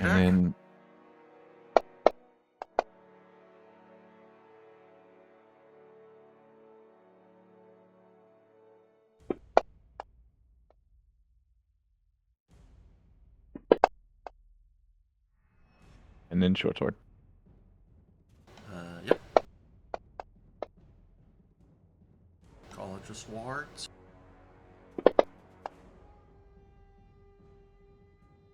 Ah! and then I have move left. Mm-hmm. So I'm going to move behind this dude. So if he's going to cast some kind of cone or something, I'm going to have to do it towards me only. I don't think you quite make it all the way there with the... Make it here. I think this is as far as you make it. Thanks. Mm-hmm. And I have to end my turn. Hey, Drad. Uh-huh. For the Val started his turn in the spirit, but then he moved to do something, and then moved back into the. It only does the first time they touch it on their turn. If that's what you're asking about, would it hit him? Go off. Okay, because it says whenever. I think. Whenever it moves into the spirit space for the first time, or starts its turn. Okay, once per turn, basically. Okay, I got it. Yeah, it's a yeah.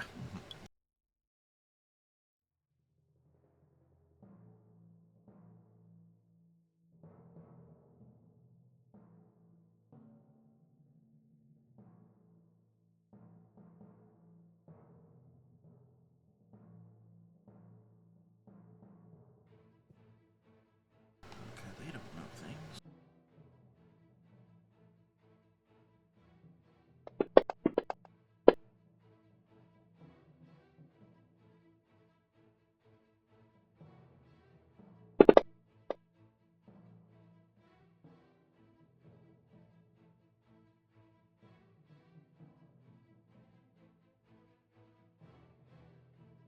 Would this be a ranged thing at me that would qualify for uncanny dodge?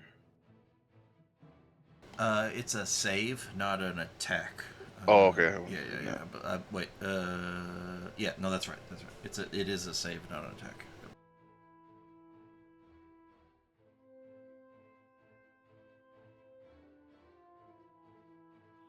Oh, this is what you guys are fighting up here.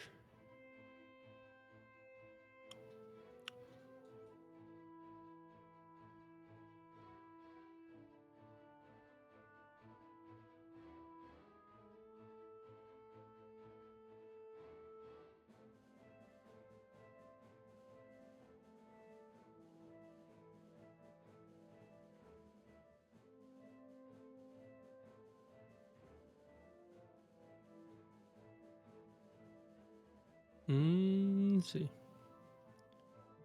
You can see Radiant 8.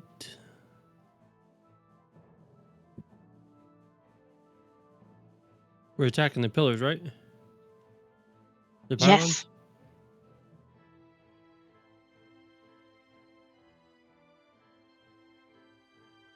Yeah, as you can kind of see, the pylons themselves are glowing, and they have a channel that goes from them to the orb in the middle, and they have a channel that goes from them to off to some other target. They all seem to focus on one point off to the west, and then one point in the center of that circle.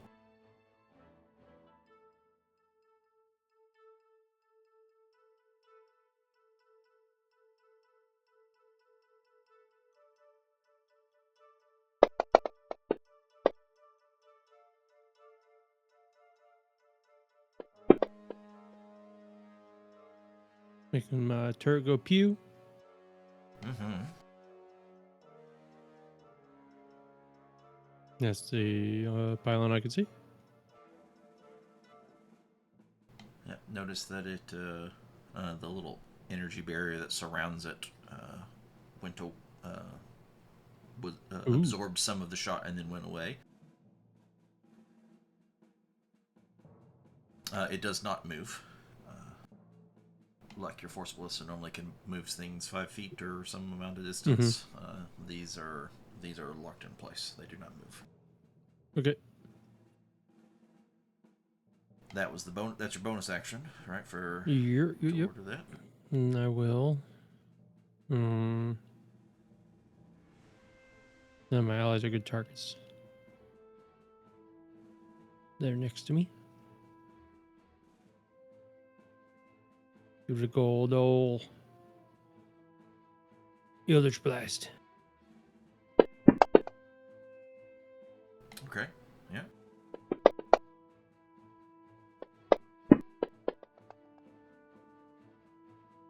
Oh. I'm hitting him.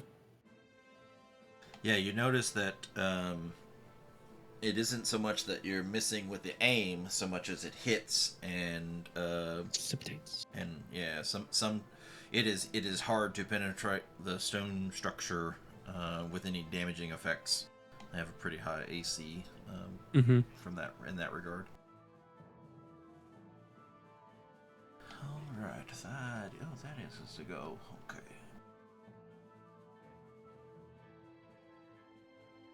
Let's bang it to turn 1, 2, 3, 4.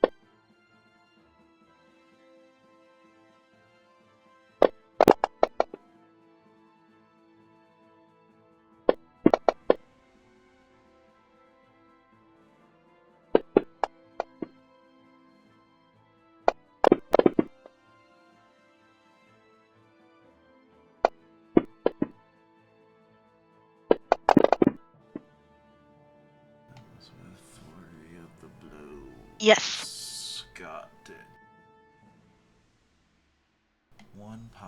One shadow pylon down.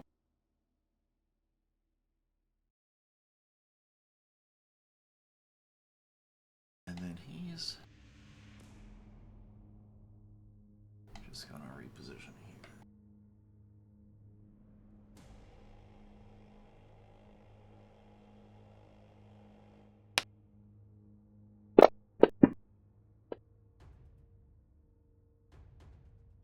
Can I?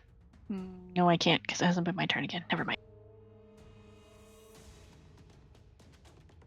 Right, yes.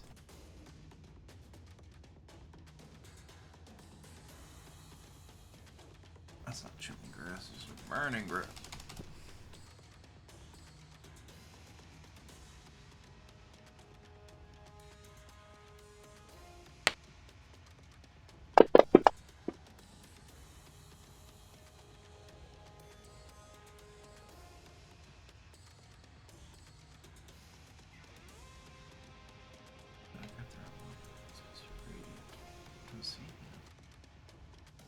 He does not. Okay, it doesn't matter to me. Okay. That's it. Alright, Amy. So I'm gonna just take like a step forward here while I still have hum in my hand. And then I'm gonna send her out to try and get this radiant pylon to hit the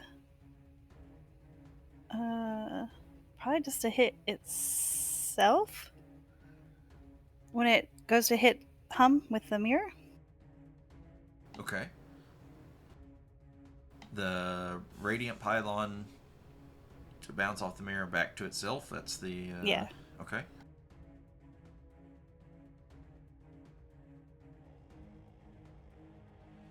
It's your bonus action to move her out there, and then you still got your action. I didn't consider I still had an action. Sorry. I will try this. Since I let her go and sent her out, I'll grab my wand of missiles that have been hiding in my cloak that no one has probably seen. Mm-hmm. Try and hit that guy. Is it the I always forget. Is it wand of magic missile or is it Yeah, magic missile.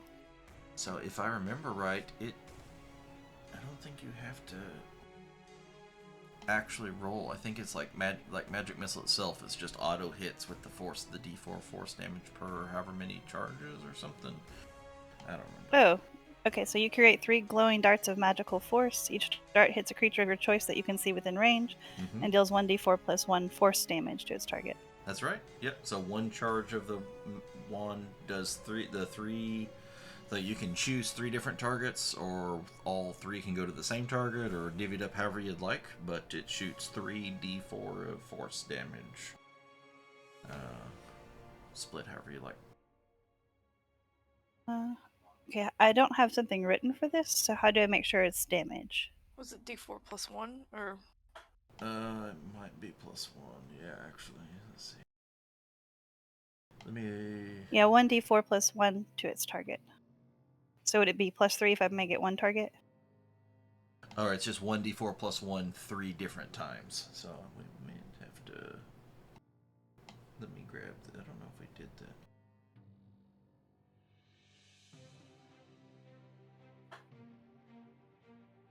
We didn't. That's okay. Well, that's what I'll do. So I'll just grab.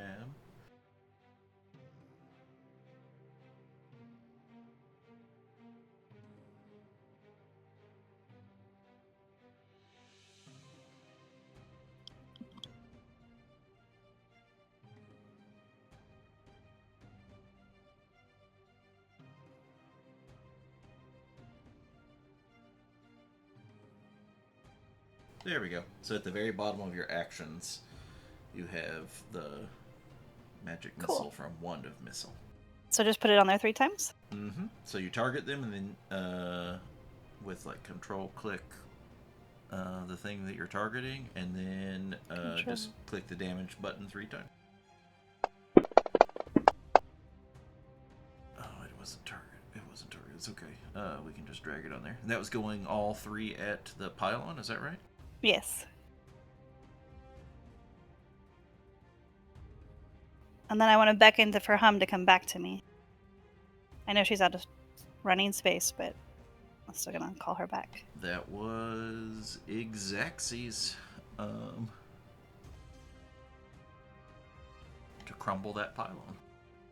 And then call her back? Yeah, well, after the... Did it already reflect on itself? No, it died before it could do anything to Hum. No, I sorry, I tried to attack Radiant 7 with my missile and let her do the other one.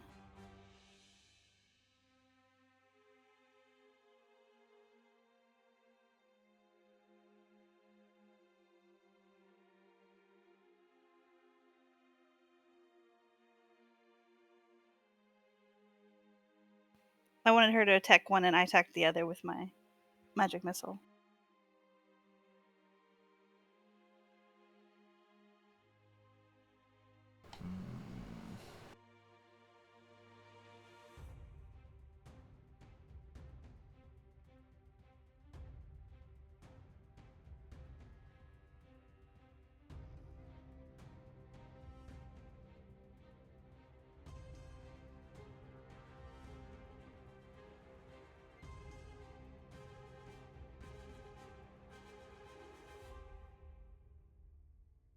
I'm just trying to think about what I'm going to do to bring that back.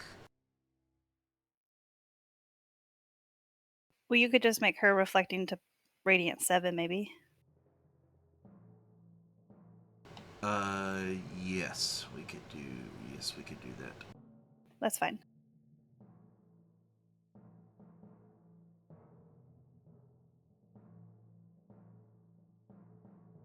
Okay, excellent. Yep, that works.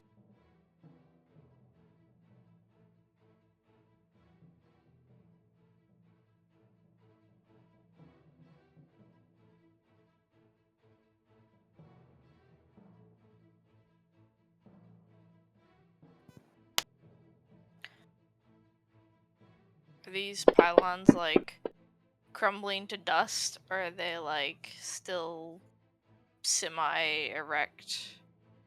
When they crumble in on themselves, it's not dust, but it is tiny rubble. Like Gravel. gravel. But like a yeah. pile of gravel. Yeah.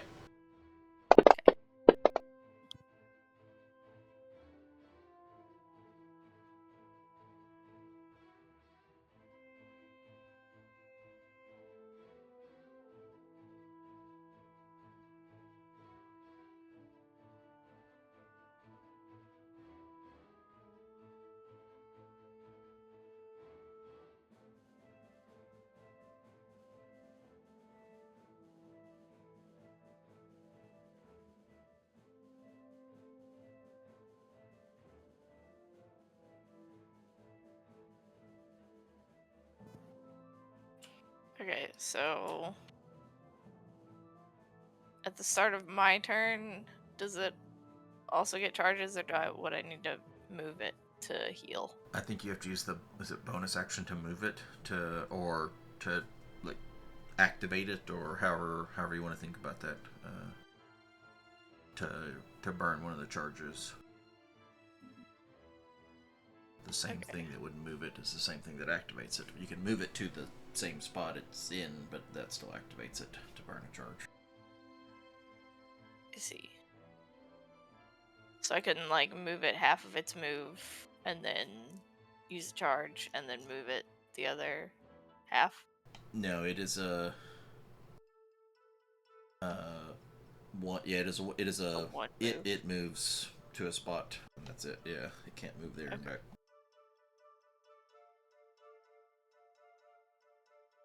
All right.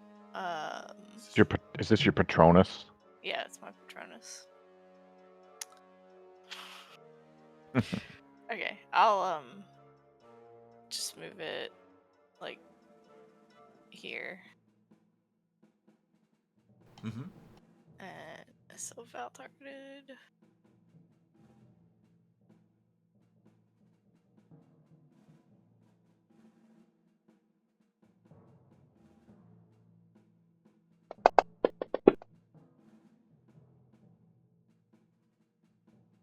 Alright, so that was a bonus action.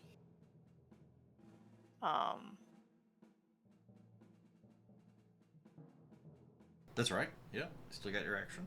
And then I want to 30.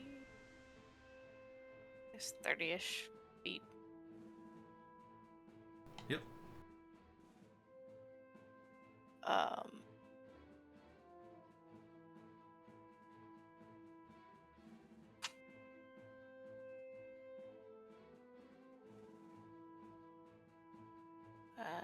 Well, I was planning to attack the pylon, but it's dead, so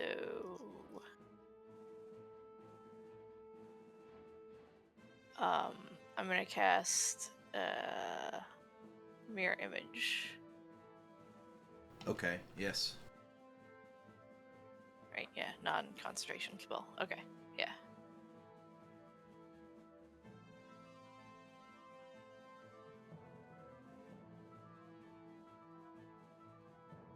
Alright.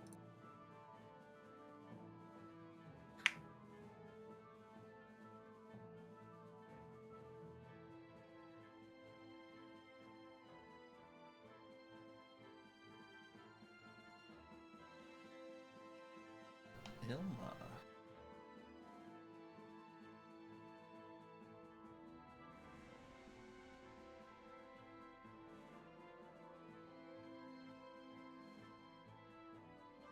Right up here where I can see a little better. I saw Thaddeus getting hit, so I'm gonna try something else. Make sure you say something about Lord Lumo. Yes, Uncle Lord Luo, bless my arrow. But like under her breath, she's doing a little like magic chant. I'm gonna use my piercing arrow, so I don't make an attack roll. The arrow shoots forward in a line 1 foot wide and 30 feet long before disappearing. So I'm gonna try and line up these two radiants here. Yep. I think you need to go one space to the right if you don't want to hit Hum. Or wait, no, hold up. Wait, no, wait. Yeah, if you want to hit both of them and not hit Hum. Yeah, and not Hum. Yes, it's a 1 foot wide thing, so hopefully it's relatively easy to If you thread hit that needle. Fancy, it happens. Fancy's not even near there. What are you talking about? Oh, you're pointing the other way. My bad. Yes. That works. Okay, and they have to make a dexterity saving throw. Yep, so you target them and then hit the dex save. Oh, what was it, 20? What was it, 16? Well, 16, so it's like dex for half, if I remember. Yes, successful save is half as much damage. Mm-hmm. So it takes damage as if it were hit by the arrow plus an extra 1d6 on a failed save. On a successful one, the target takes half as much damage. And it's already got the 1d6.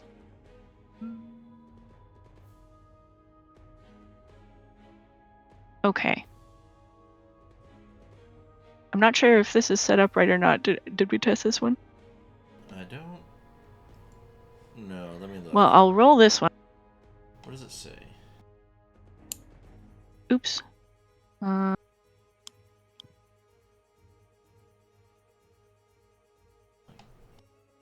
get rid of one of those. Okay. Yes, thank you. I was just getting in. So I think, should I just roll the damage just like regular, I guess? Let's see what happens. Let's do it.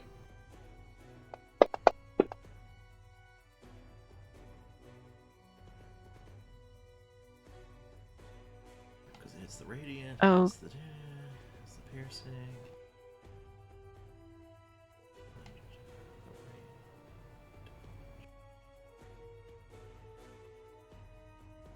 How much does it actually take? Should take 13. Because it takes half of the radiant.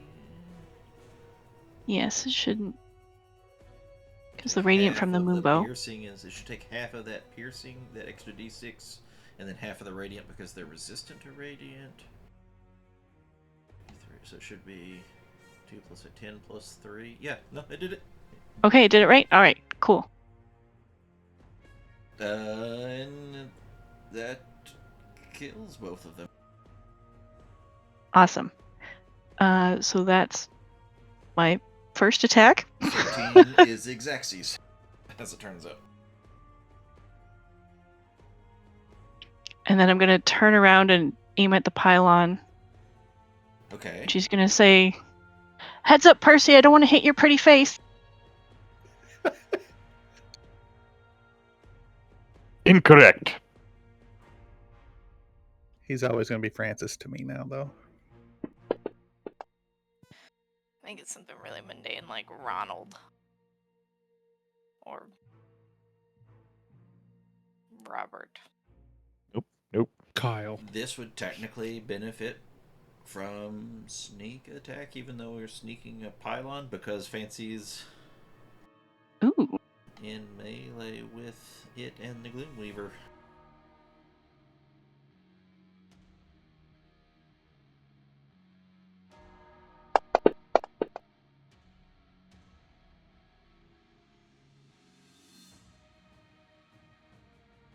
Shadow Pylon 7, you did 26, and then it absorbs, and then the 1d6 radiant is cut in half, but it's only 1, so... No, it did all that right too. Okay, I was concerned it didn't do that right. Yeah, I get snuck on.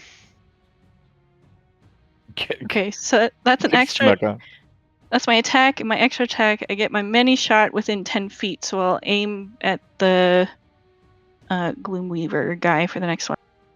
Mm-hmm.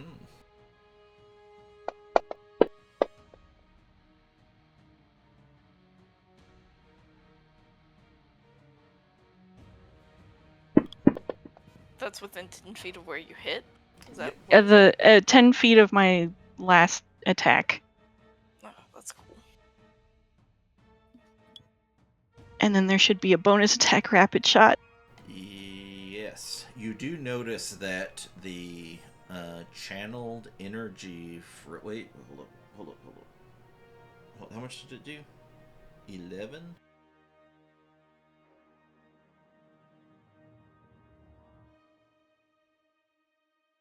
No. Yeah, it looks like the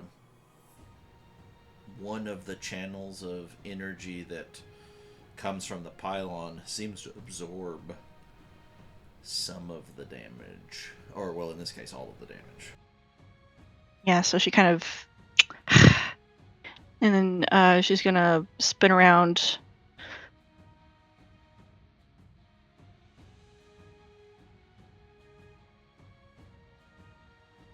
I'm going to try and hit the shadow pylon, I guess. It's sort of across the circle, which is not ideal, but I don't see anything else.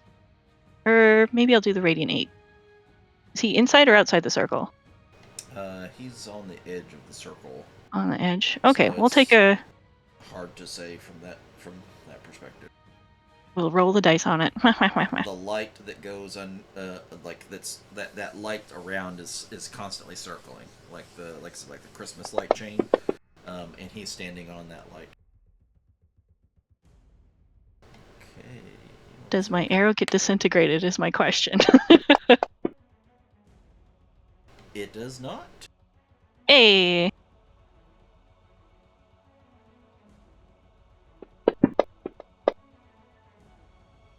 I'll take it. Did that do all of that right? And 12 plus, it only should do 1 because it halves the 3. So 12 plus 1 is 13, which is exact same hit point.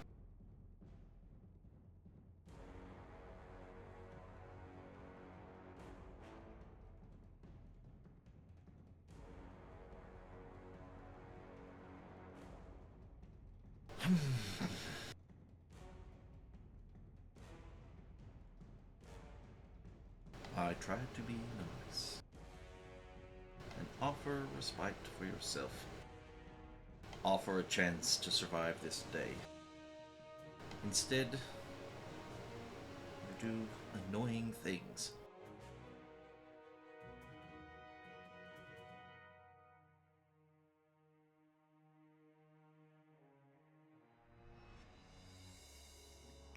Yeah, that pretty much sums us up.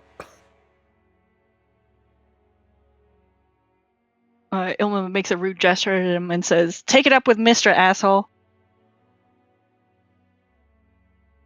Oh, taking smiles at hearing the goddess.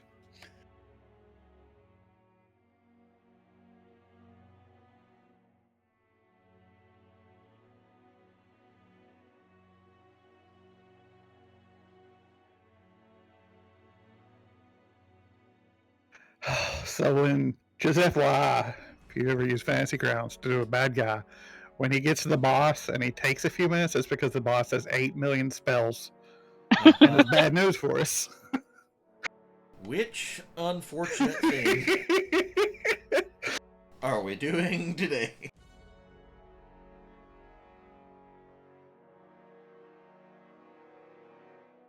Okay.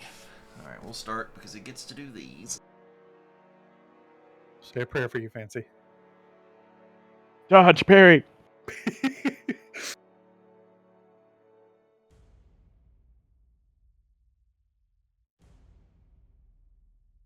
If you can dodge a wrench, you can dodge a ball.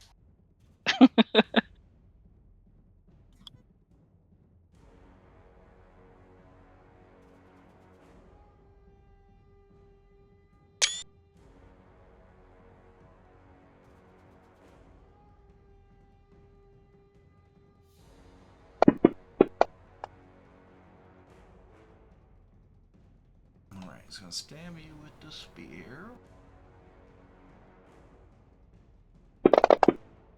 Anybody else see that hover on 1? Mm-hmm.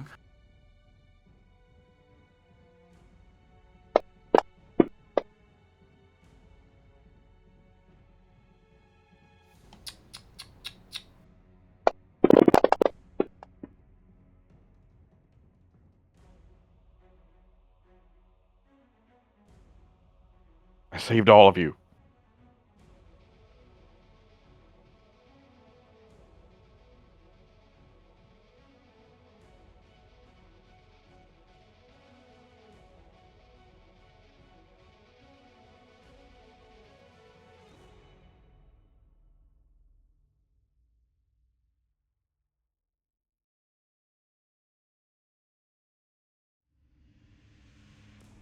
Turns and it begins to cast a spell.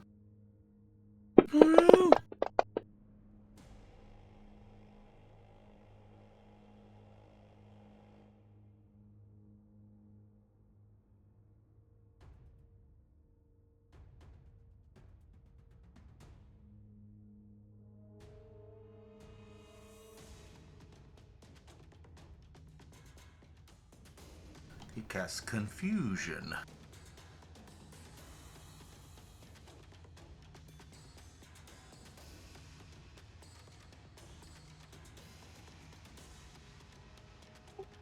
we lose Bane and gain confusion, or we have both? It's a lot of I'm concentrating. checking real quick. I think it is actually a lose. It is a lose situation. Once second, I would like to use because I got it back after a short rest. My little Mister thing.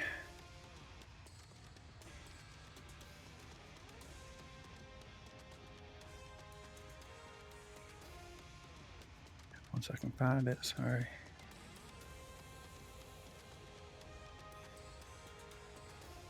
This will replace.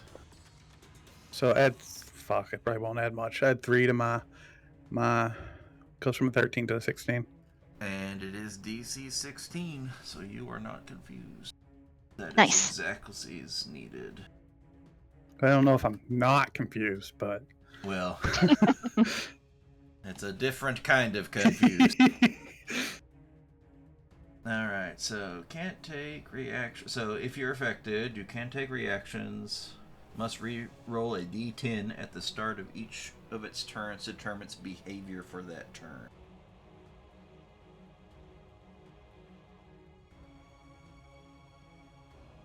So for the radius, okay, so that's just the radius. That's what affected that many people. And then at the end of your turn, you can roll the wisdom save to see at the end of your turn to see if it persists after the first turn.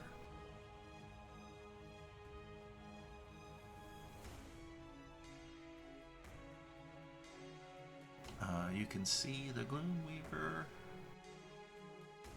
disappear.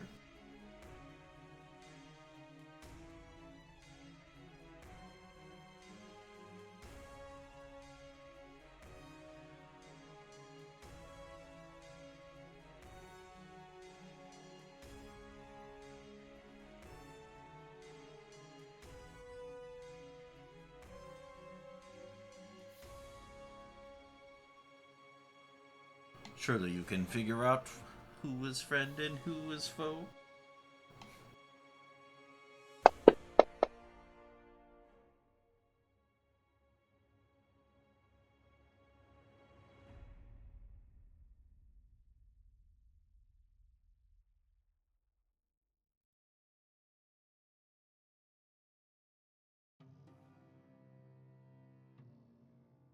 Dagon.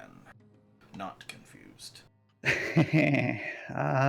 but now I've seen really what happened to Fancy from where I am. So I'm gonna take a little bit of movement here. A little bit more. I don't want to get into the glowy bit, and then I'm going to cast Misty Step over to the shadowy pylon.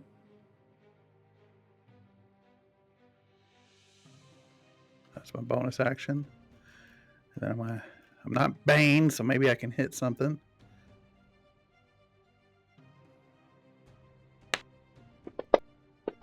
One second, but that will happen. And you touch the edge of the ring, and Did I? Because I Misty stepped over it.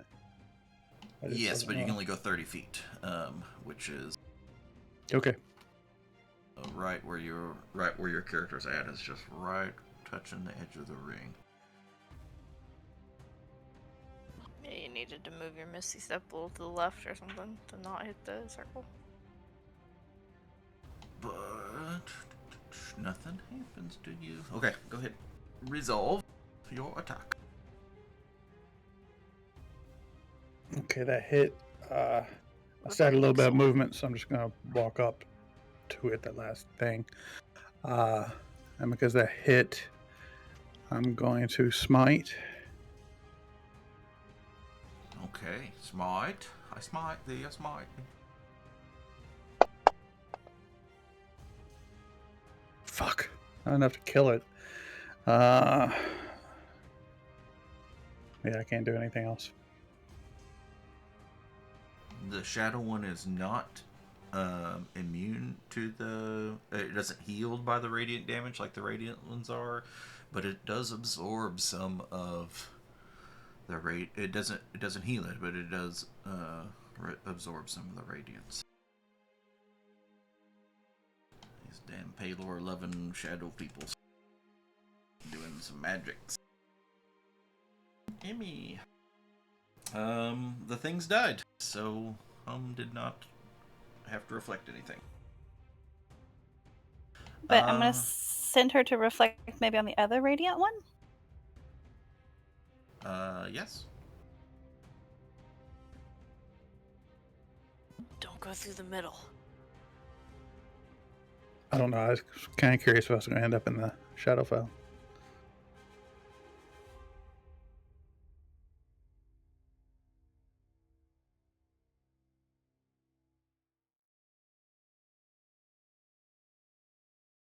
Alright, we're gonna go trying to head that way this way. Yes. Don't do it.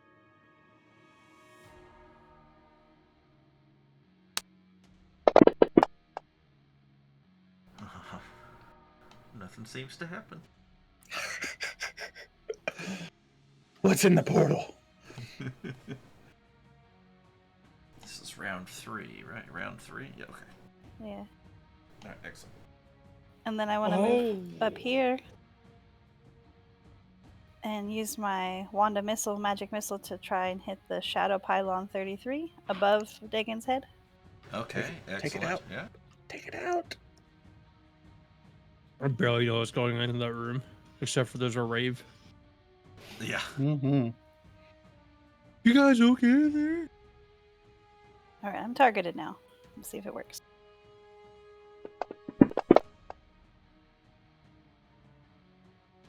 Yeah. Nice. Hell yeah.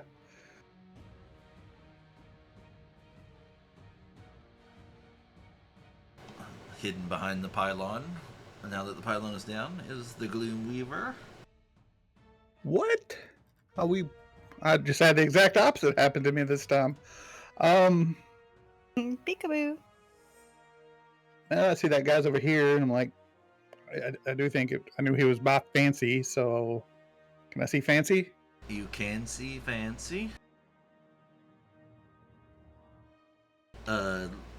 Laying in a bloody pile behind a pylon. Rubble of a pylon. Okay, hold on, I'll just go 30 feet at first.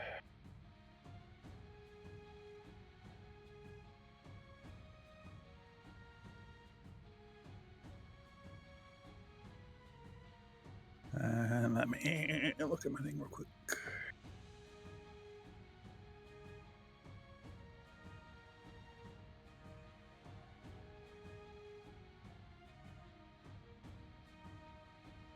Bonus action 6. Oh, I really didn't even have to run that much to him. Shit. Yeah, send a level 1 healing word his way. Okay, Fancy.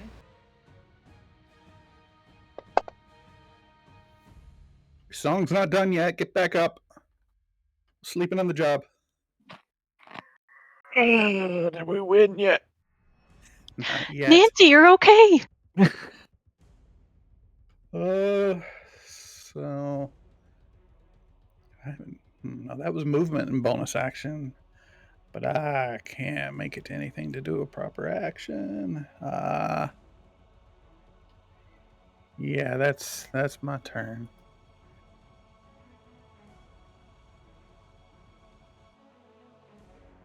Excuse me, coming through. Oh, whoa.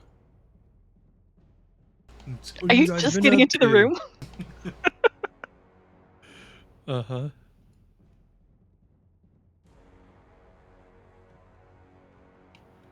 You guys have been busy in here. One more pylon.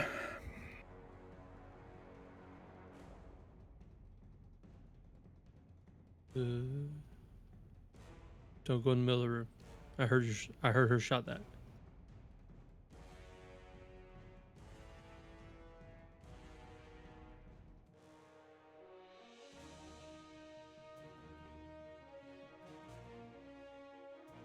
Where did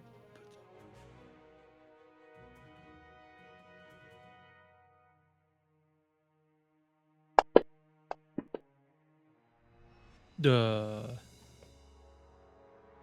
It ricocheted. Oh no.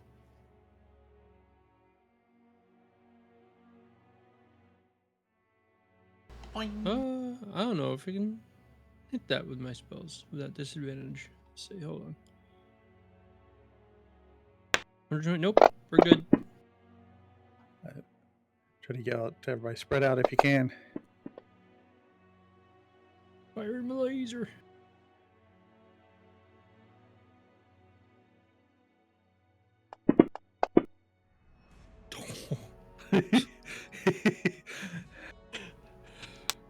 They look cool when it hit it. Ooh, Yeah. Okay. Pause before you roll the damage. Wait, what? Okay.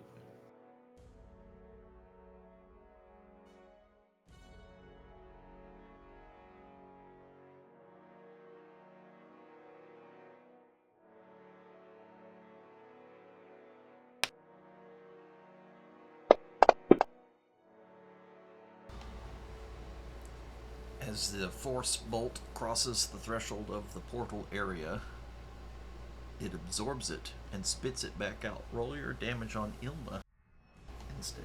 Ah! On who? The pretty elf lady. Oh. Hit me.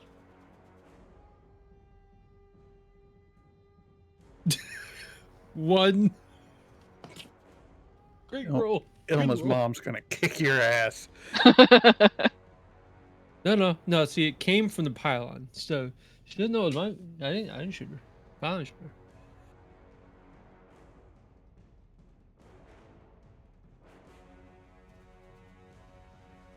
A couple of different effects can happen across the portal. Oh, okay.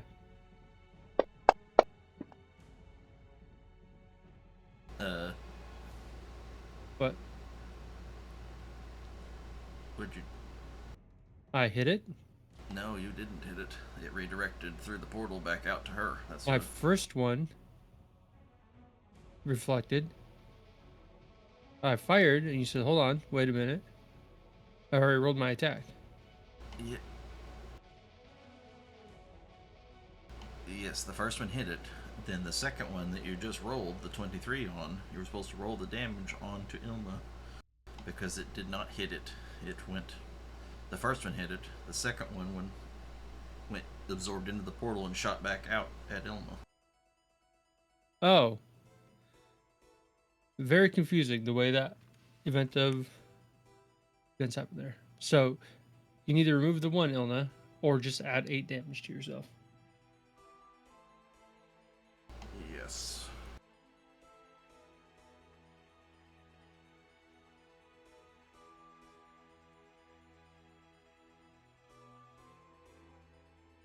Okay, fix the button.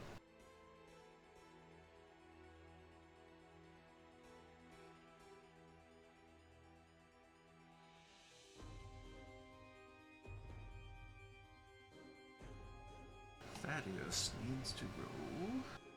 Here's the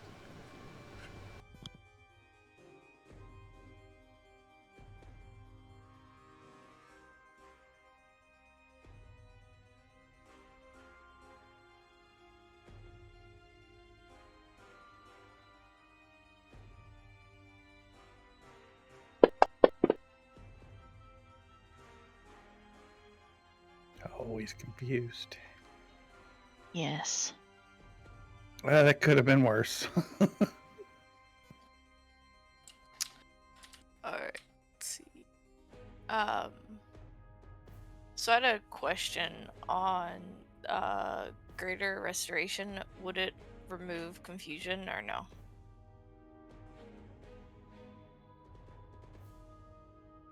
Greater restoration? Yes, Yeah. for sure. I don't It's know a lesser without debilitating effect. Yeah. Yes. Greater So, for okay. sure. Lesser I don't know without reading the text more, but a greater I do know removes that for sure. Okay. So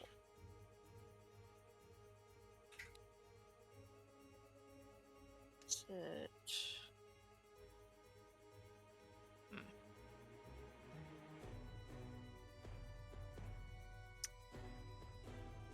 Okay. gonna use the prayer beads greater restoration on Val to remove confusion. Okay, yes. It's a bonus action. Okay, yeah. Remove confusion from Val. Got it. And then I'm gonna move. Let's see, 25 feet, and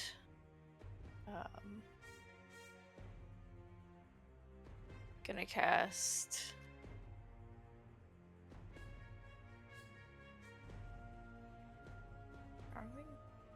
Cure Wounds on Thaddeus. Uh-huh.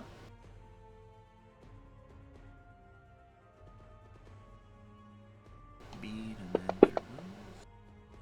Yep. And then I'm gonna move the rest of my 5 feet over this way. And is it?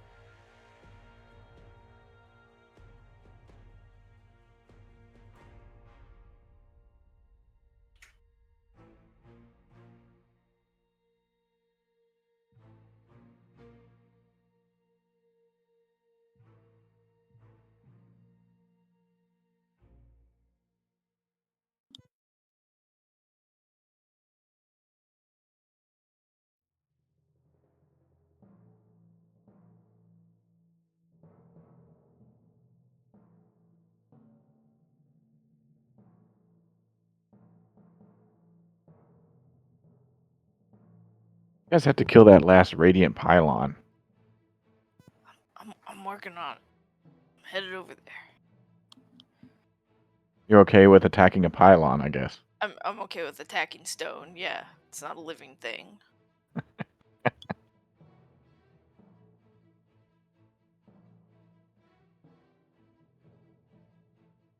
The Gloom Weaver opens an arcane gate on two No, you don't. locations that it can see. A point, a 10-foot ring, and 2 different locations.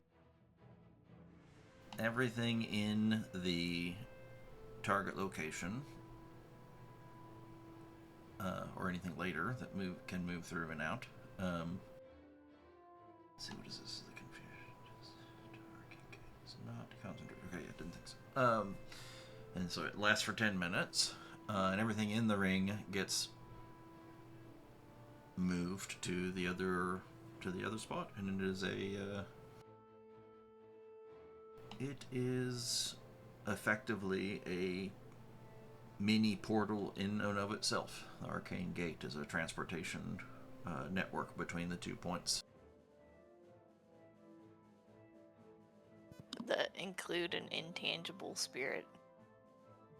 I don't know. It does not. It does not include the intangible spirit. Okay. It requires physicality.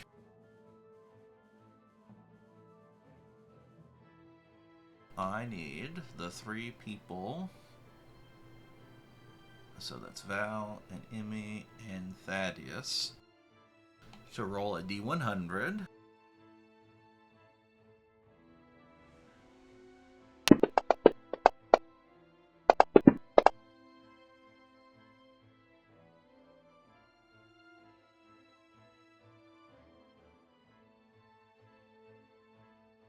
Well, that's Thaddeus, is not the Gloom Weavers. Emmy, D100 for me.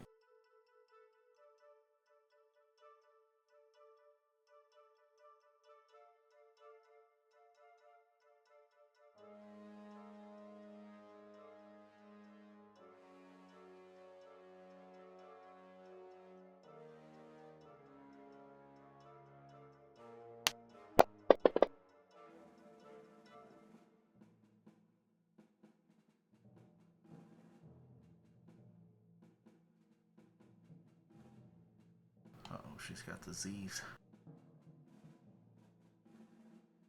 How do you actually roll a 100? Is it 10 and a 0? It's just the 0 or the percentile die, like the ones that say 20, 0, 80, etc. or whatever on the face. On the far right of your dice. Yeah. But when you click it, it picks up 2. Yeah, Yep. because when they sell dice like this, one is a 10-sided die, and the other one is a 10-sided die that counts by tens. And when you roll them, it makes a 100. Place. Yeah, 10's place, 1 place. And So it goes from 000 is 100. So it goes from 1 to 100.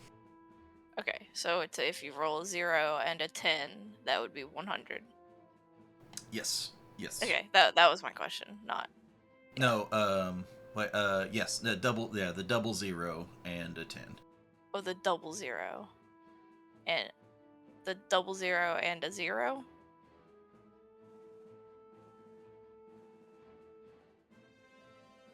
Oh crap, let me think about this. Because it's not a 10 on the percentile die, because it's the ones place. I just thought. Oh, that's right. Yeah, it is a 0. Yeah, you're right. Yeah, it's the triple 0. Okay. Yeah, So 000. We normally think of the D10 as a 10, but it's normally Right. You could do it you could mathematically you could do it anyway, but yeah. Either way, treat it as 10 and then do 90 plus 10, but it's usually triple 0, like the triple 0 is usually the way that... Okay, that makes sense. Dagger stab. What's happening? I accidentally clicked something.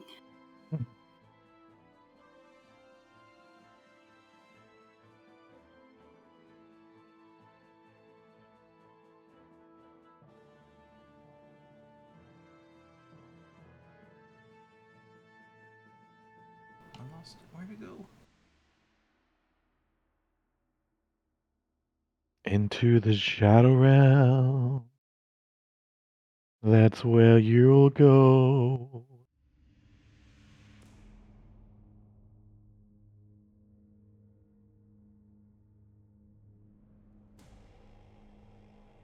Into the shadow realm. There'll be no snow. What?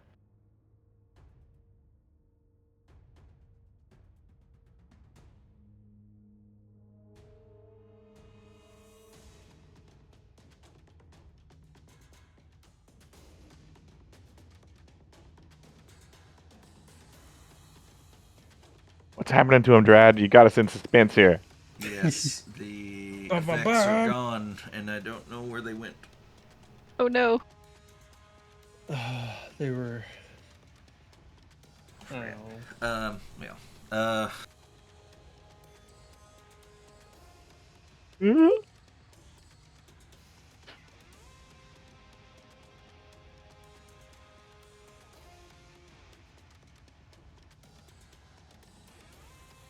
Well, so, the one I know for certain is that Emmy disappears. They disintegrated our gnome. As she materializes from the arcane gate into the portal itself glows with that purplish light, and she is absorbed into the orb in the center.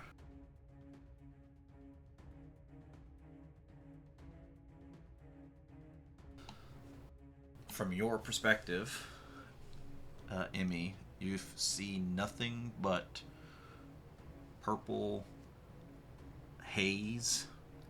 It's like a fog cloud of purple haze all around you with no visibility.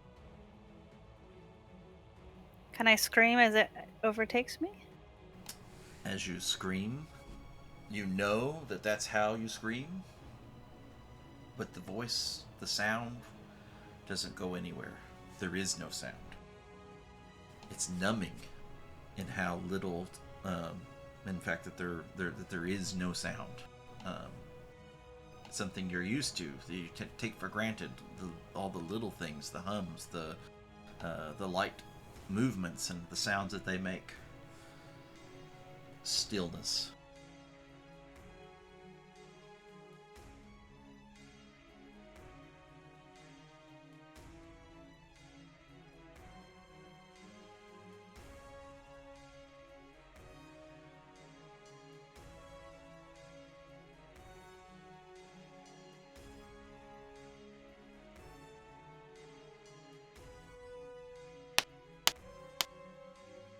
This is not the right effect, but it is the right damage. I see it, yeah. And minus 4. Wait.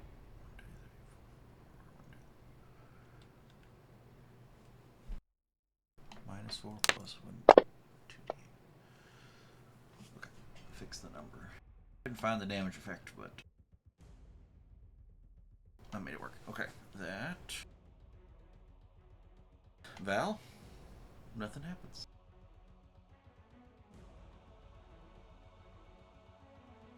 Ilma. Oh, actually, hold up. That was the first piece of his stuff. I'm done with his turn. It took forever. I thought he was done. Oh boy.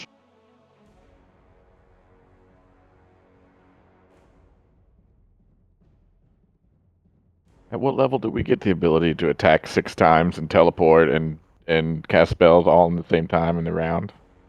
Boss level. Boss? We have to become a boss? Mm-hmm.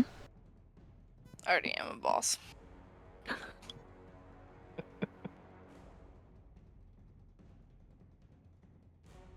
Alright, that's one of that spell is one of his 3 attacks. Okay. What you gotta do is get yourself a lair. Oh no, not over here. I kind of already have that too. Oh, actually, hold up. Is it you or is it Dig? Oh, it's Dig. Teleports behind Dagon. Like a Misty Step. It's a little different. It's a little closer like Val's using his mantle where he slips into the shadows and reappears, but it's in the purple of the floor that he can move.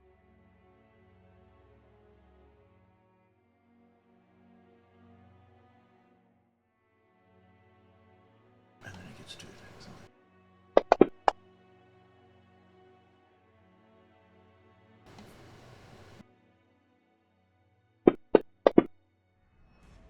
Oh, yeah.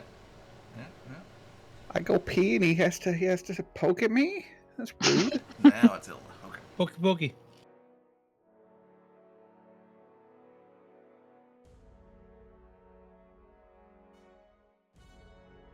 Alright, I'm gonna skirt around the circle, see if I can take a shot at this last pillar and see if I can get that orb to spit out at me.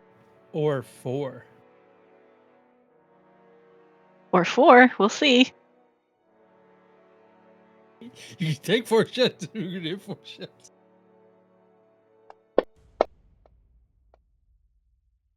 Well, It's a rough start. Nothing to curve that to. well, Oh, it has to be within 60 feet. I think I can just get there. But whether or not it makes it through the circle is a different question. Yes, you can. You can curve it into the circle and see randomly who it pops out at. I think I'm actually gonna save my reaction just in case. Okay. But All I right, will so take. this would be the second attack. Okay, go ahead. I will take another shot. That's more like it. Both of those hit. So that last one with the roll of 6 still hit because you got an 18 because he had no bane. Oh. It did. Oh, It did right, in right. fact hit. So Yeah, go pew pew. Bang. Okay. Well.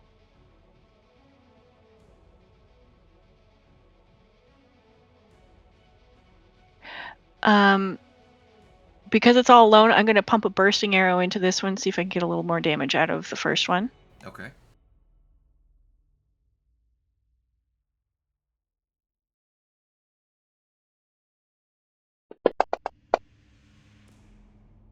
Oops. That's the bursting damage. That's the bursting, and I also get the regular attack damage, I think, right? That's right. Yep. I drug the damage over, so that's done. Thank you. Okay, and then the other shot, so there's another one that hit, that's just going to be a regular shot. You can do this, regular pew. Yeah. Nice. Sweet. I have 5 more more feet of shot. movement. Oh, I'm just gonna step up this way. She's going for the throne. I know. I thought you. Queen Elma will rule us all. And I'm assuming I can target the Gloomweaver from there.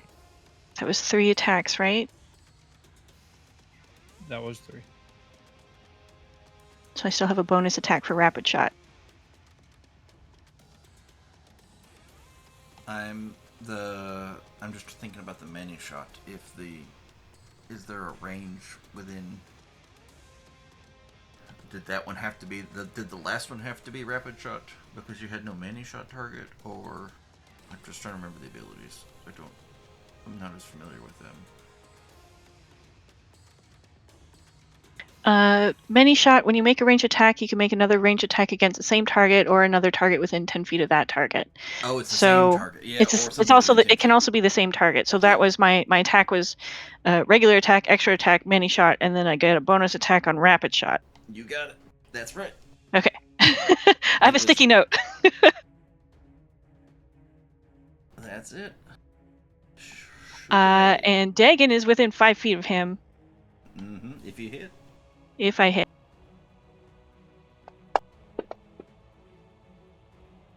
Note, the last pylon has fallen, so there are no pylons that are powering the thing in the middle. And as that last one falls, the energy from the orb creates a connection to the Gloomweaver himself. But there are no longer any pylons powering it, and you can see the lights that make the circle start to dim, but they didn't go away. It's still attached to him. The orb is still there. We didn't see it spit out Emmy or anything. Correct. Right. Okay. I'm still hit him. But you hit him and go ahead. Yep. And sneak. Apply the sneak, and then.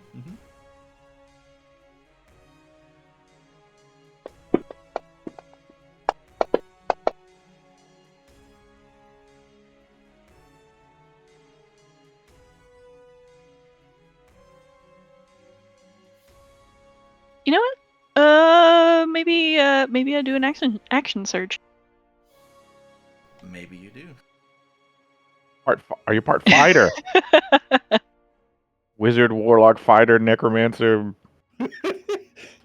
Yeah, I was trying. They did sneak attack, so it's only rogue, I think. I've been trying to look up the archery fighting styles, like who all gets that.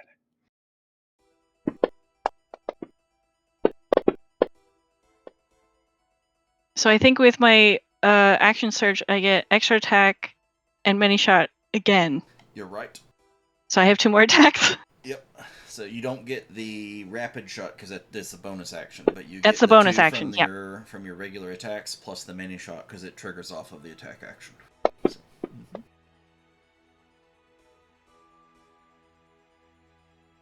Oh, just the 4 bit just barely misses the Gloomweaver. You do notice that while not nearly as powerful as the effect was before, he still has some kind of faint absorbing effect that comes from his connection to the portal. It looks like you have Val to hit him in hard. dim light. Val is in dim light. I would say he's in bright light. Okay. Yeah.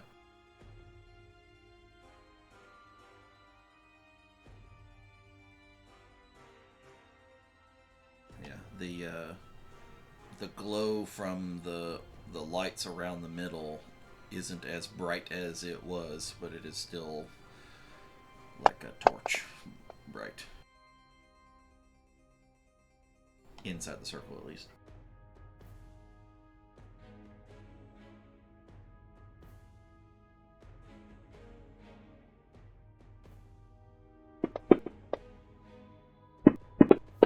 Ooh, when you hit 5 rogue, I think your sneak attack die went up to 3d6 as well. Yeah, didn't change that. If you want to roll another d6 so I can add to it, because that's more than his damage reduction. Okay.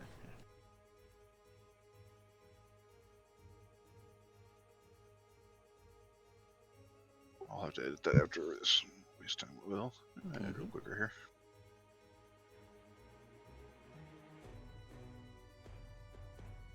I got you. I'll remove that. Okay.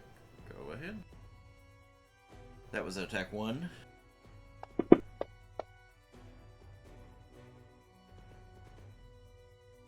Actually, before I undo that, take back. So I want to try to move outside the thingamajigger, Okay. and then I'll enter. Yep, you move out just fine. I use half my move to stand up, charge over here, and attack this guy. That guy? Yeah.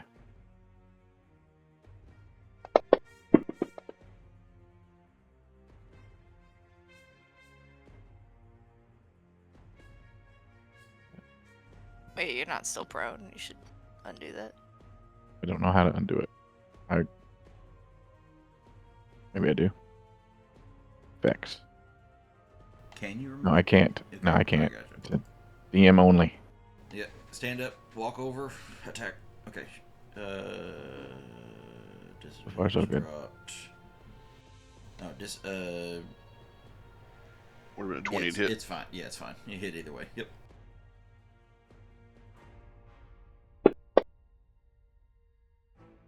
And it didn't do any damage. It absorbed all of the hit. Yes. It seems that the way that the connection to the orb in the center of the room, the way that it absorbs damage is that it absorbs some kind of flat amount. So Well, you I have try to hit again, I hard guess. enough to get past that. Well, I'm a bard. What do you want me to do? Sting him to death. I try again. And this time, I'm going to spend one of my bardic inspirations to make it do 8 extra damage, or 1d8 extra damage. Mm-hmm. And I'm going to also add that d8 to my armor class. Yes, Here, yes, yes. here is the d8 of extra damage that I don't know how to add on, and I don't In the remember how to give them in the modifier, you can do plus type in 4. number 4. Yeah, just put the 4 Okay. number there, and before you now roll the damage dice.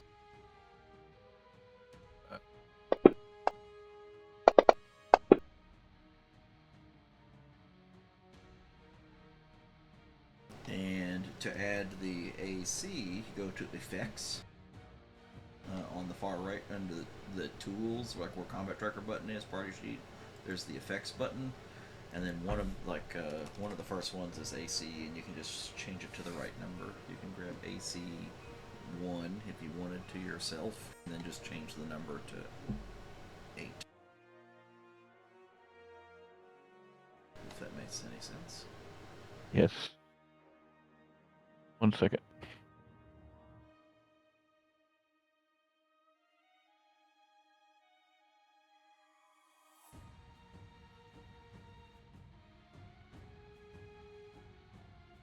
That work? Yes. It worked. Uh-huh. And now I have 1 short sword attack. Mm-hmm.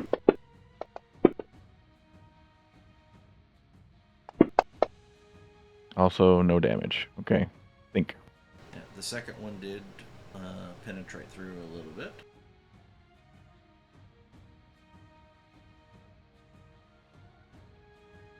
Well, it's been nice knowing you guys. I gotta lay down here for a second. I mean, you still got 2 more, so.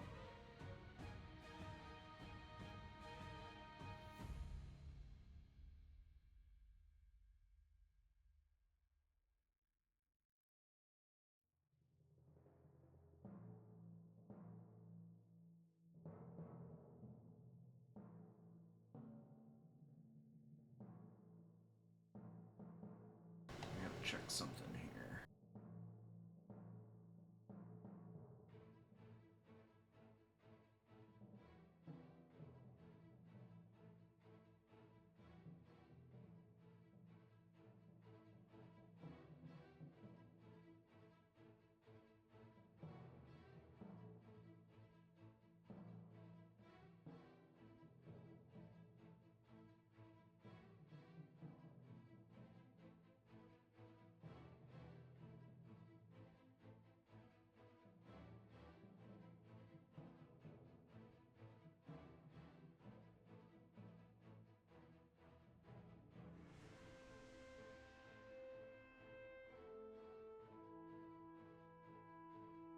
Alright, so the Gloom Weaver begins to cast a spell.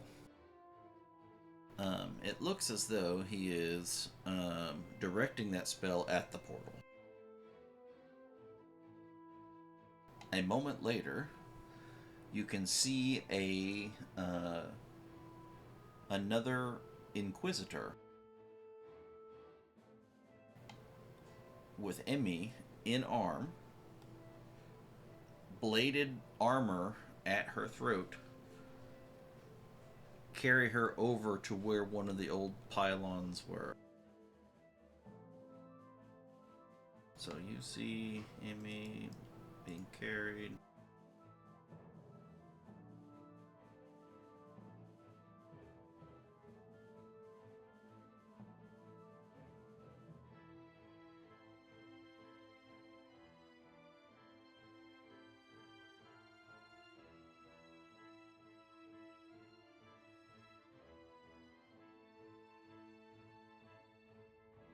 You can see the bladed armor around Emmy's throat as he's kind of like carrying her like a sack of potato under his arms.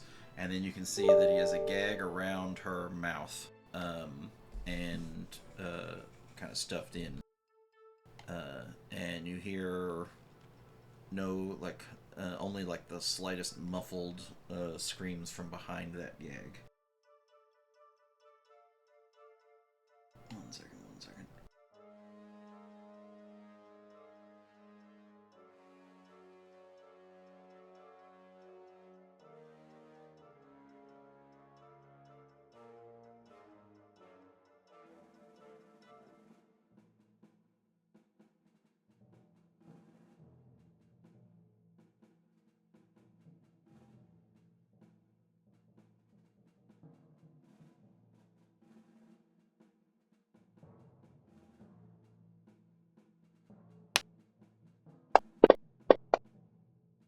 Then he turns and stabs Fancy again.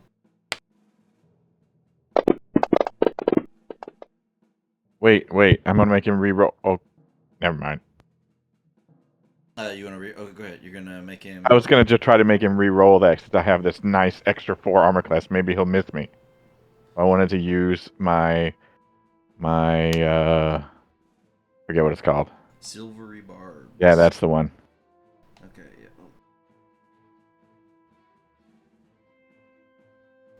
We can see.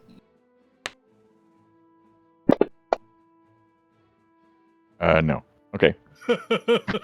Can I also use silvery barbs? I mean, she's still got a reaction, right? She does. Yeah, I saved my reaction. I'm just trying to remember what that does. Like the exact wording on what Silvery Barbs does. So it distracts the attacker and gives their distraction the power to benefit. The triggering creature must re-roll the d20 and use a lower roll. Yes. And then she picks a target, or whoever picks a target, and that target gets advantage on the next roll they do. Essentially, it's bad luck for one guy, good luck for somebody else. Mm-hmm. Yeah, I was just curious if it said disadvantage or something like I was wondering like how it said it. No, exactly, it just re-rolls. You must. Yeah, re-roll. it doesn't say disadvantage specifically. It just says magically distract the triggering creature and turn its momentary uncertainty into encouragement for another creature. The triggering creature must re-roll the d20 and use a lower roll. Oof. Uh, Well, You tried, you know. you know. he is not happy that you came back, so he is going to attack again. I thought I killed you. While you are unconscious and prone, he has advantage on the attack. If it hits, it is an automatic critical. It does not hit. Wait, well, let me double check this. Because it may not can miss, actually. I can't. Let me make sure if that's not advantage. It's advantage if you're prone, but if you're unconscious, it might be. I always get these backwards. I just want to point out on Silvery Barbs, it doesn't say if they pass the roll or fail the roll. It just says you can then choose a different creature to give advantage on the next attack roll, ability check, or saving throw. So then both Fancy and I could give somebody advantage. Yes, that part is true. Yes.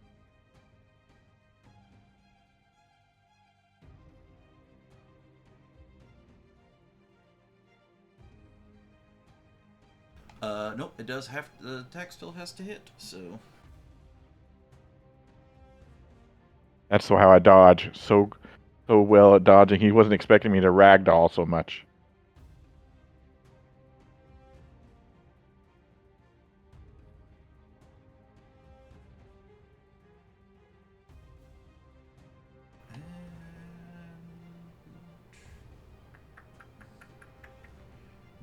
The song about our adventures on this portion of the adventure, guys, is not. I don't know what Fancy's going to be able to remember. I mean, all of our last 3 combats, Fancy dies. So I'm just gonna go ahead and hit you with damage to put the unconscious and prone back on you. No, it's not him. Sure. Not actually attacking you again, just so that it gives you the. Wait, it didn't do it again.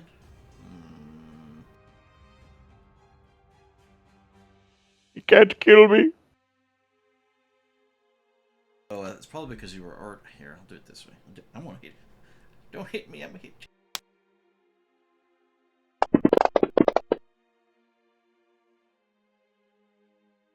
There we go. Okay, that way it put the right effects on you now. After I remove them, I had to give you 1 hit point and then hit you again, so that I didn't have to go find all of those things and put them on you. Yeah, that's the easy way. And your death save, success. Okay. Yes. I'll save that for the next. I'll save that for the next roll. For that. Just don't let me forget it. Don't let me forget that. Mm-hmm.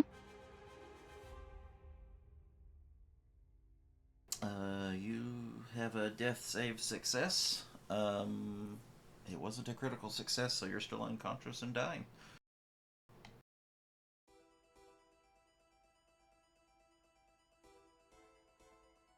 Emmy is helpless in custody of the Inquisitor.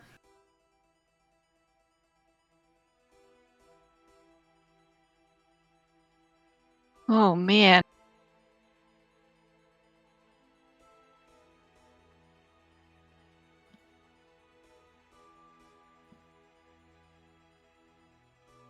All right.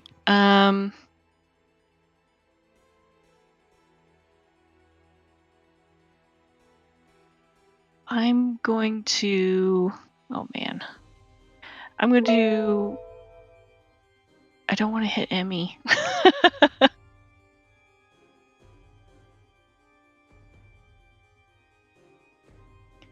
All right, we're going to try and distract the Gloomweaver with some arrows in the face.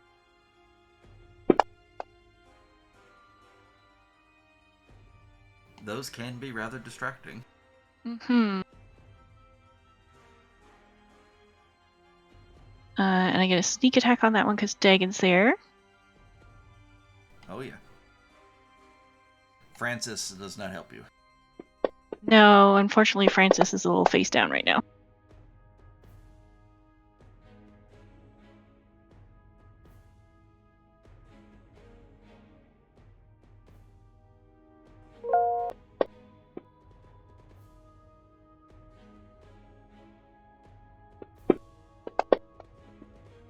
Oh, one more.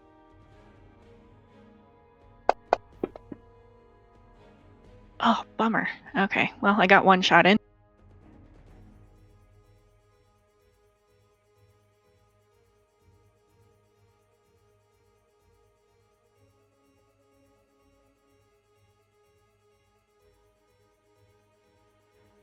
Okay. Bonus action.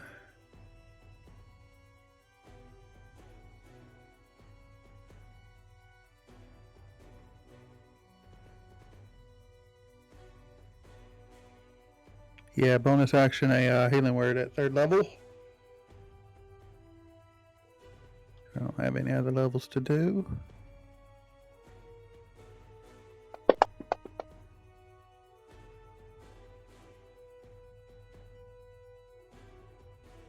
Conscious but still prone. Did we win yet? Okay. Almost there, buddy. Take an attack. I feel like Fancy could easily spin this as to be like he always goes down because everybody deems him the highest threat. I'm sure that's the way Fancy will see it. He just doesn't remember enough to be that way. I didn't have him targeted. 19 just- is fine. There you go. Thank you. Does hit? Yeah. Cool beans. His turn.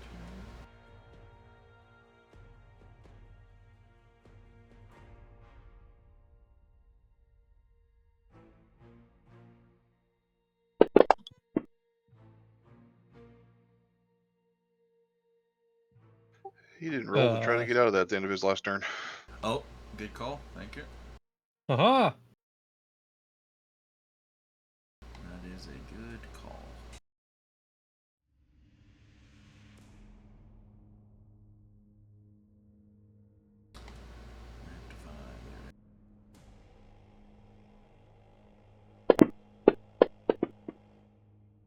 Aha! Aha! Aha! Huzzah! Praise Uncle Lumbo. So that was at the end of his last turn, right? Correct. Yes. Yeah, so Okay. these are- So he starts over this turn. Yeah. So his turn. He would not be confused having to worry about that. But we do have to see if he tries to get out of here. What happens to him?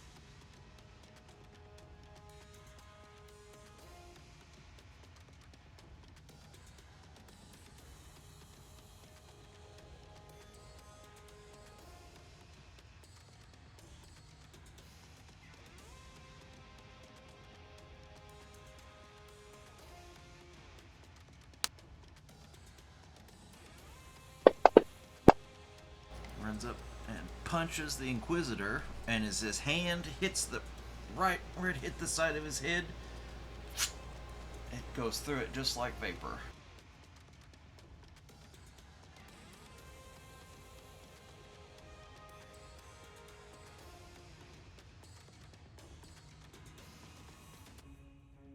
Did Amy see that? I wouldn't have seen it, but did Amy see that?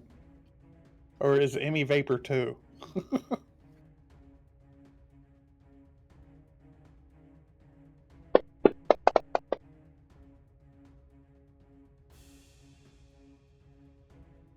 That's unfortunate.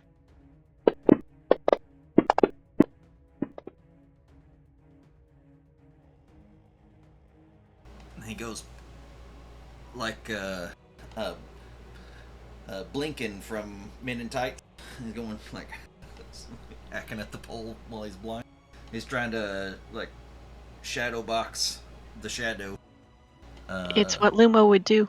And punchy, and every blow seems to go right through the Inquisitor, and the Inquisitor looks at him and cackles with laughter.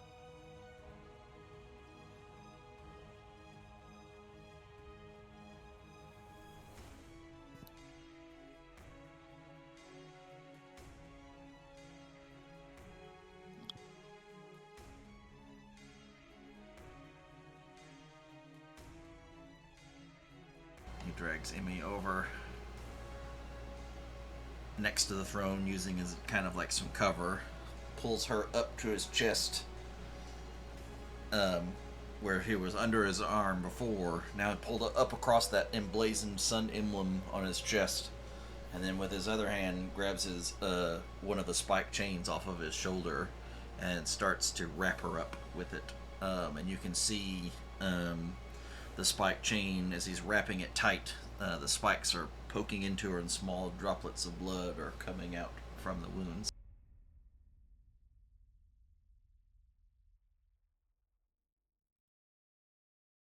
Huh.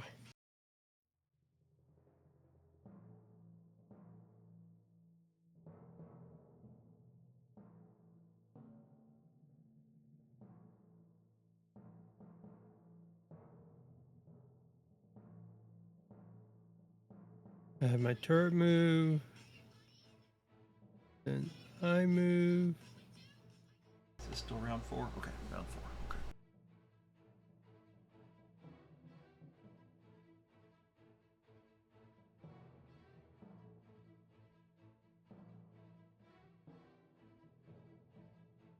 Okay. I use a dash action.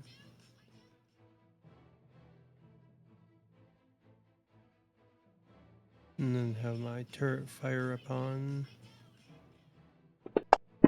Doofus here. Yeah!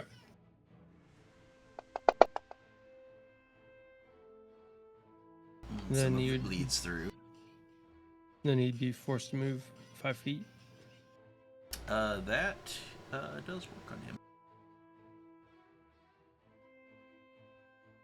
One thing you notice, it's been kind of hard to tell because of the way the floor itself, it's got this weird purple haze to it, and he's kind of sunk into the floor and then back out somewhere else times. But like when you're looking at him, he, like, it looks like he's standing on the floor, but he's not actually standing on the floor. He's like barely floating above the floor, just like an inch, like a little bitty bit.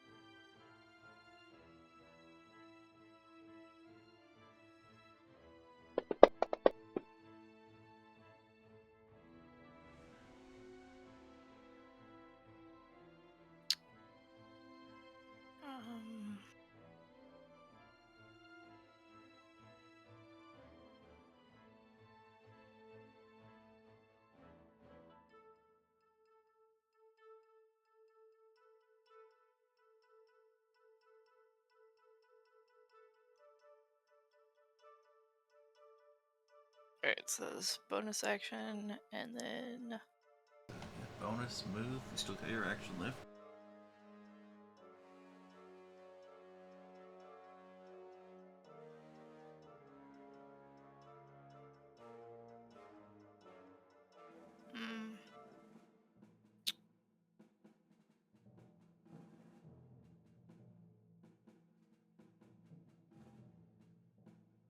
I don't really have anything that I can do from this distance. So, I'll just produce a flame with my cantrip.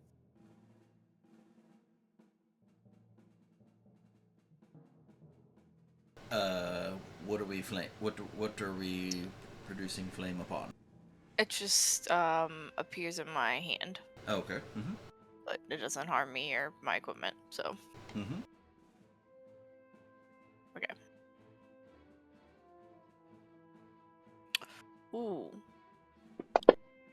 And then, since he's starting in the healing spirit, does he get another? He sure can. He sure can. If you choose, I mean, you get the. You still make the conscious choice to do it, but yes, it does trigger. Yeah, I'll go ahead and do that. Ooh, that hit. Bam. did too. Bam. But It's like- bam.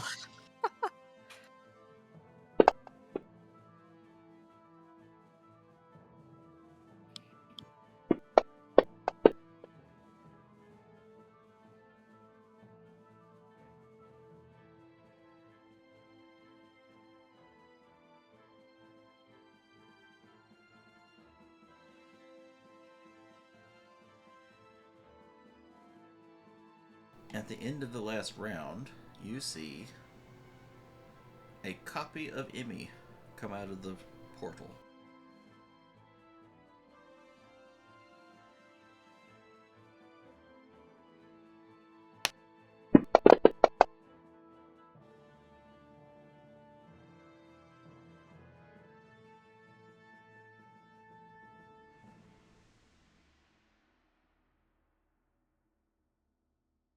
I don't know how to make a copy.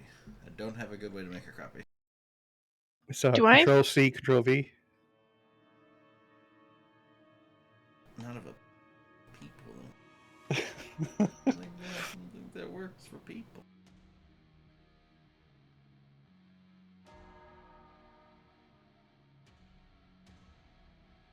Just make a little green square.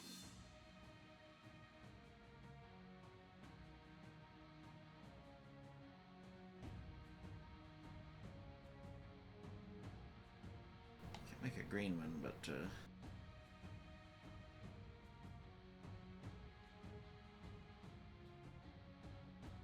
We need an army of Emmys. Then we can do this. all right, Thaddeus.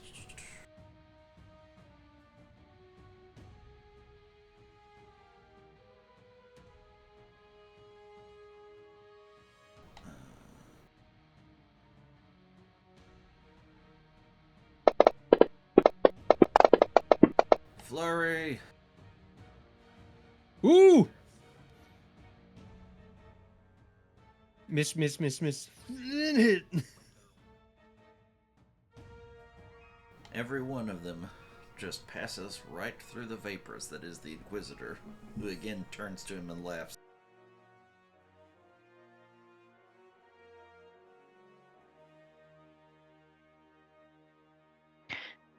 Sorry, quick question.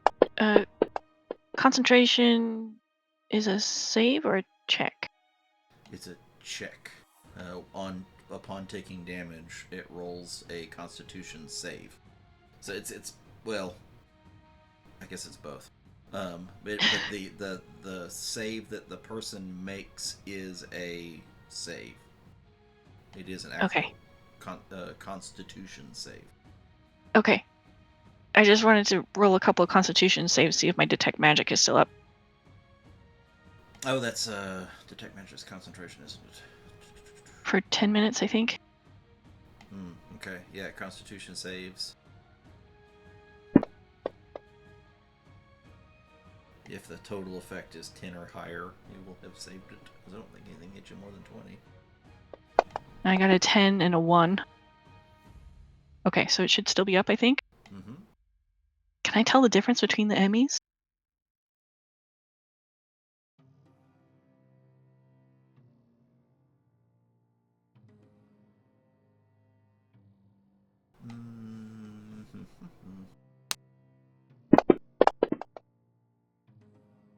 Roll an intelligence. Since you have Detect Magic up, roll an intelligence check. It would be a check, yeah.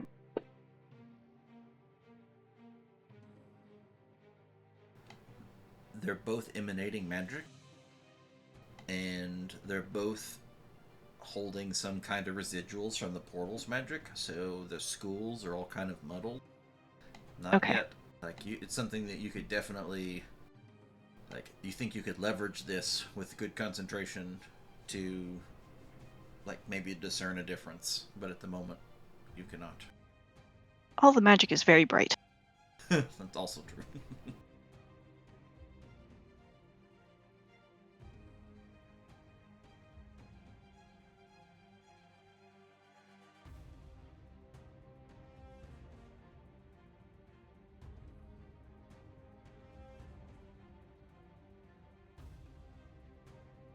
All right, Amy, I need you to roll a wisdom save.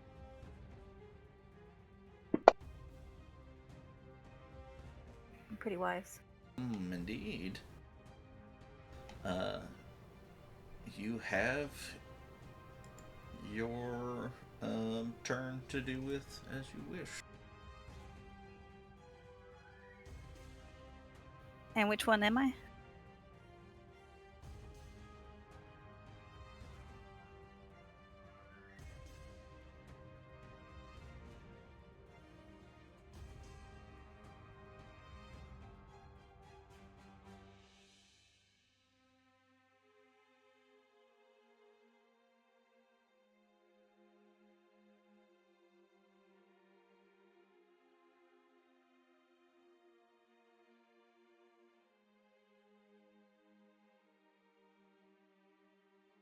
I want to move line of sight of the Eclipse Gloomweaver. Out of his line of sight? No, into it. I want to make sure I am in it. Okay, yeah.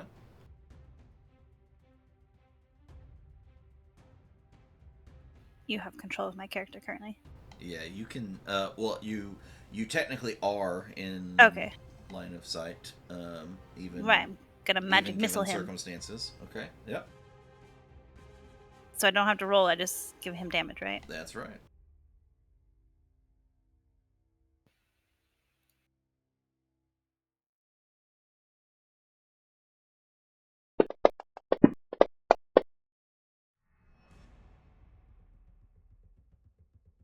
Well, that's dumb. Actually, hold up. The no, that still doesn't change this for this round. But something you do everyone does notice is the circle around the orb dims further, and um, the channel that's between the two of them becomes less solid. And can I walk away from the center? Uh-huh. Towards Ilma?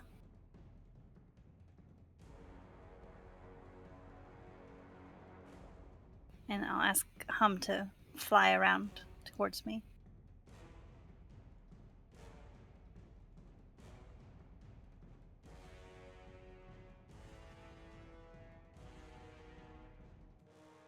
All right. Emmy is still trapped, right? You see Emmy being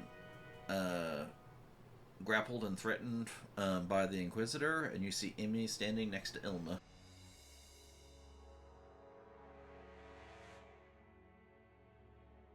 It's Emmy's all the way down. Emmy's everywhere.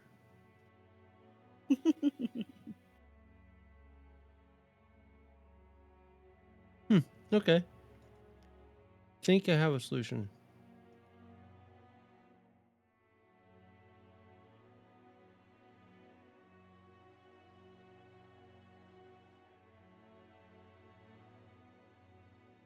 You know, if I could read and understand what a cube is.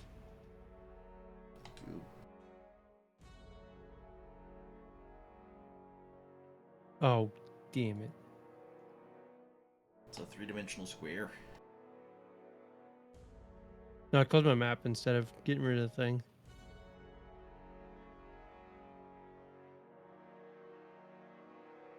I will cast a level 1 Fairy Fire. Okay.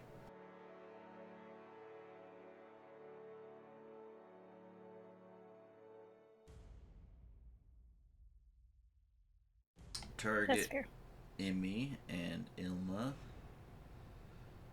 Can't target the other Emmy, but Yeah, and the Inquisitor. I got all three. Yep, and then roll your save.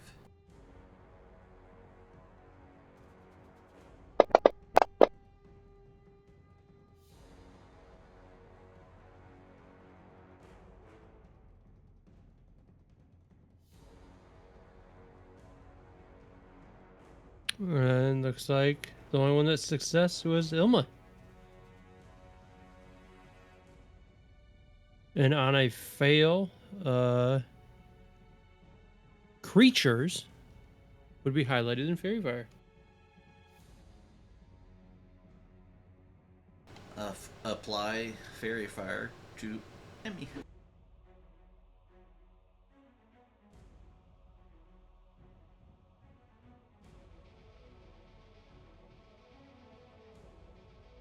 The Inquisitor and the now known to be fake Emmy disappear.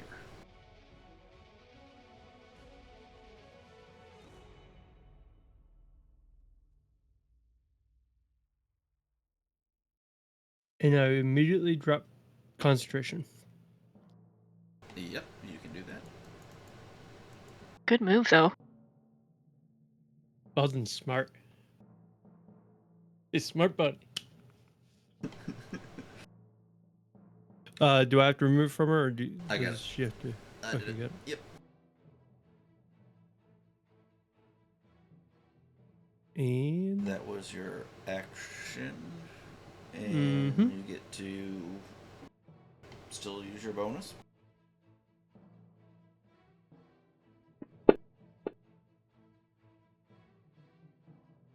firing my cannon.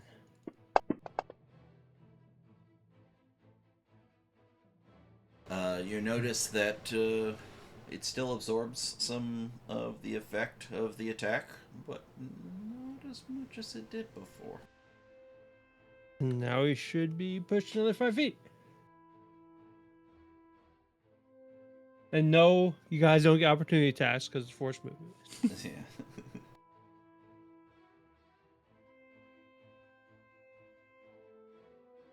Well, I can't do that now. My other option was the thunder wave, but well, I'm just gonna say above the board. I was gonna try to grapple him and throw him into the orange because we haven't done that yet. He's still healthy, but I don't have the movement now because grapple will be half movement even if I grappled him. Oh, But that's okay. I mean, there's no way you could have done that because I can't do much of anything. So there's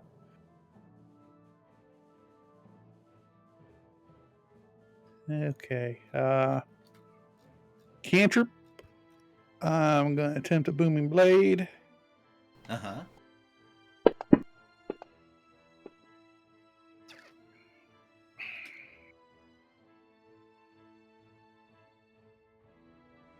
Getting in between him and Fancy here as a bonus action. I'm just gonna spend the rest of my sorcery points and get a level 2 spell slot back. Mm-hmm. And that was anticlimactic. There we go. But I'll do some heroic shit.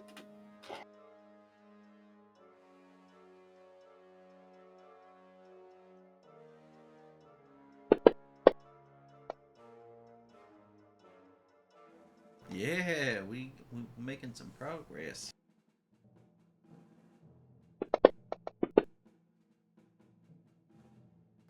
Much less reduced.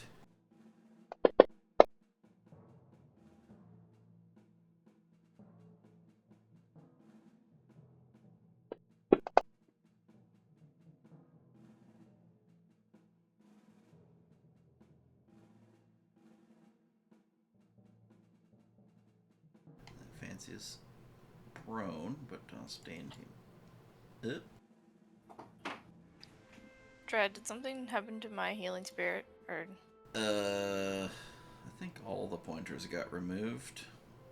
oh, okay. Maybe by accident. I think it was. It's still there. here-ish. Yeah, somewhere. Yeah. Okay. I have 1 charge left, so. Yep.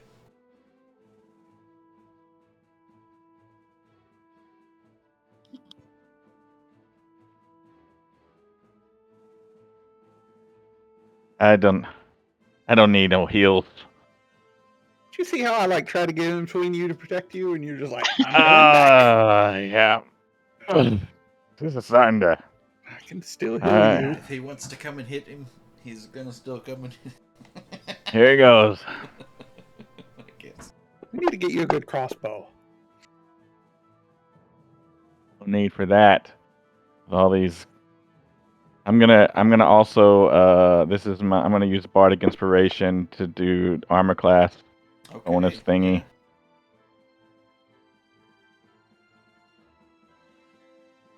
Yeah. And I'm all about the buddy cop banter, so that did happen in game, that conversation. And then 6, 7 in here.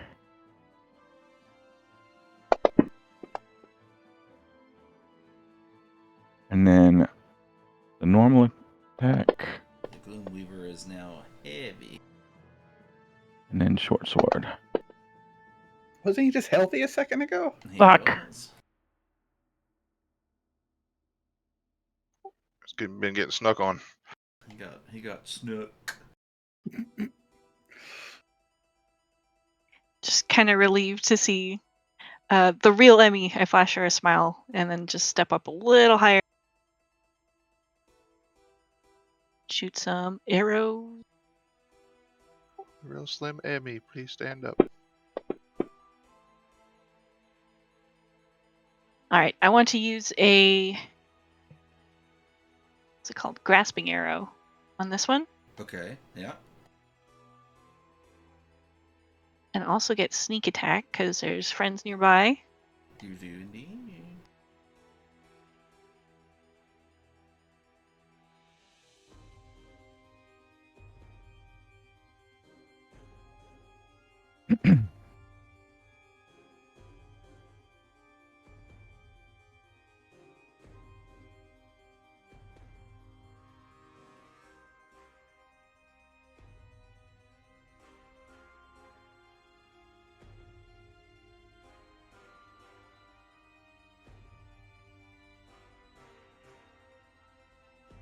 What say you, Ken? Should we afford you the same potential you afforded us in this inevitable room of death that you had planned?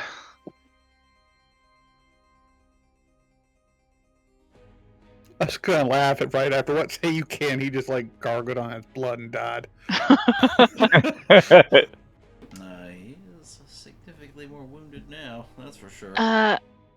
I think that's it for that one. He only takes the extra damage if he moves afterwards, so that's an effect I have to apply to him.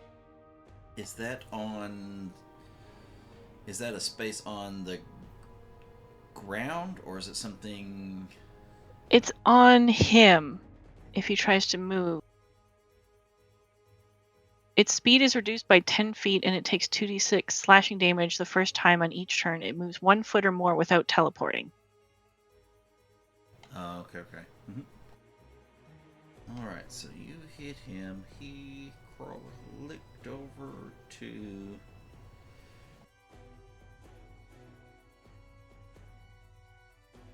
Alright, he's going to use his reaction ability.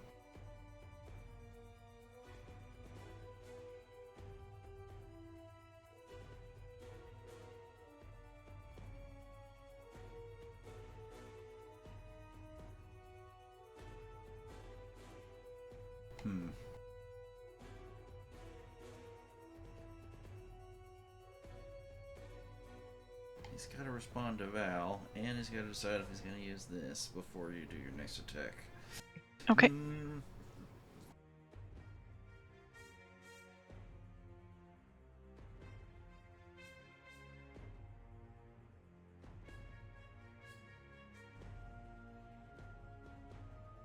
Alright, we're going to do the response first, because I know he's going to do that.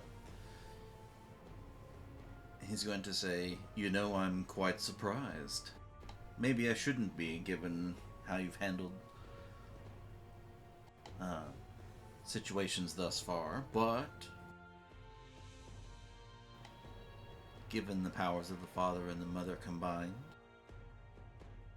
no matter how impressive you are, it won't be enough. I do not need your charity. Should the mother take me in her embrace, I will relish in it. But I doubt it happens this day, regardless of the outcome.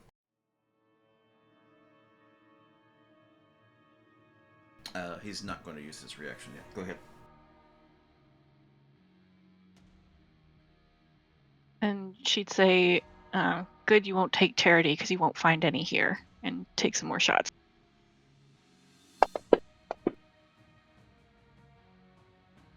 I'd say 30 hits.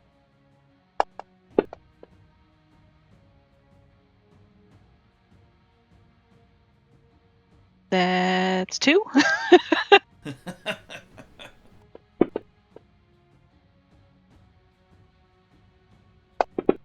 Where were these dice at the beginning? 3. And 4.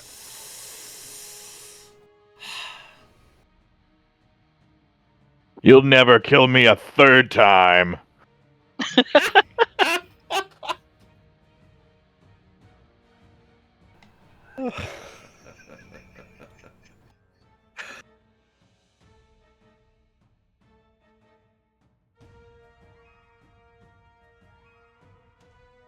While you At least he jest. stays positive.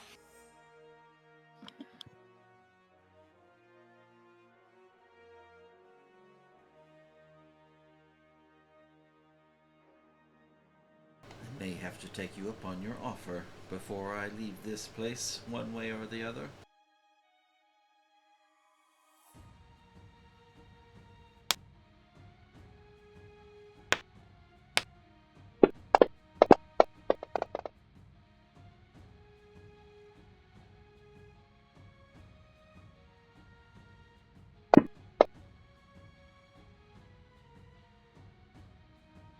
You've got all that millions of defense because of your... Yes!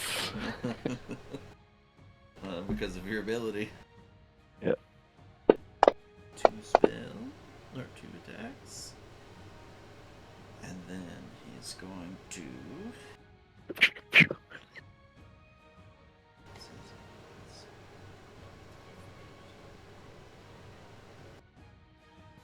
Fancy's accidentally dodging from lack of blood, almost passing out. He can't even see straight. What is this? Alright, he's going to cast a spell that is his Misty Escape. Oh, come on.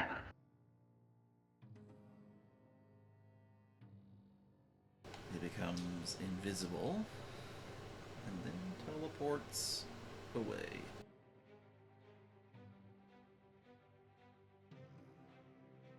Let me see where. How far can he go?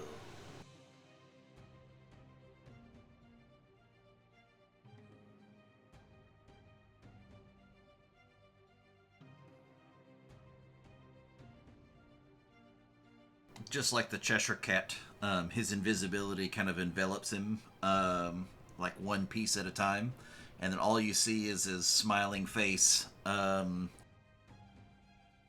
Till the next time. And he teleports to... You can see like the orb in the center of the room pulse with that purplish shadow energy that is encapsulating the floor. And there is no longer any direct connections to him. Or to anything that you can see in the room.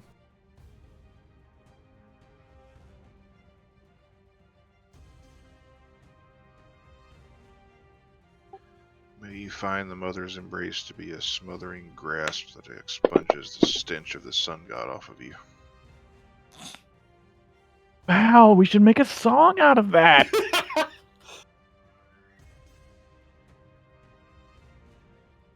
And he slips through the portal and is gone. Fancy collapses. laughing at the end. Well, it's good to keep your humor. If I immediately go to, how do we destroy this thing? Last healing spirit charge. Okay, yes. Oh wait, what? Heal. Okay.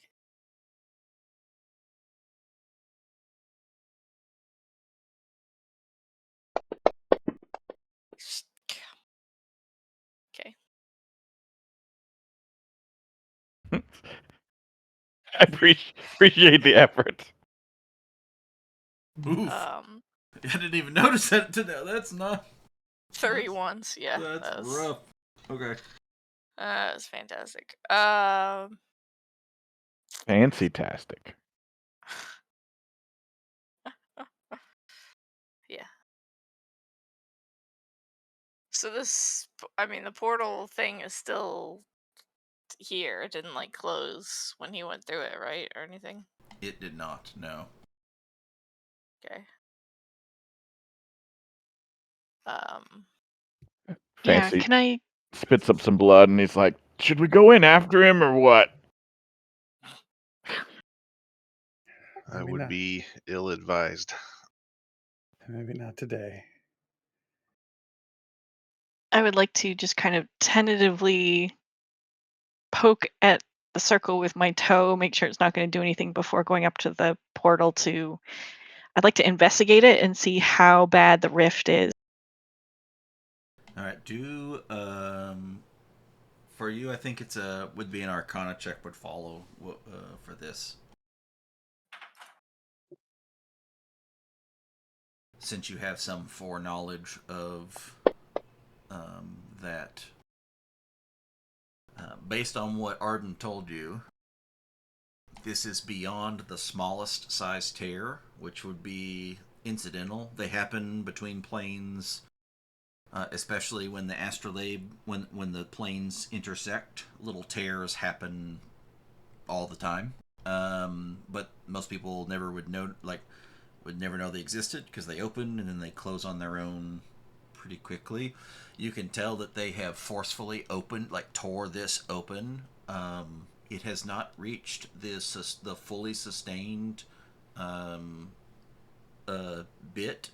It needs some help to begin the closing process, but it can still be closed. What would be the level 2? So she would kind of play with her pendant a little bit. Say this one isn't. It's not too bad. It's not too bad. I might be able to do something. So she'll hold out her pendant and start kind of making some gestures in the air with arcane intent.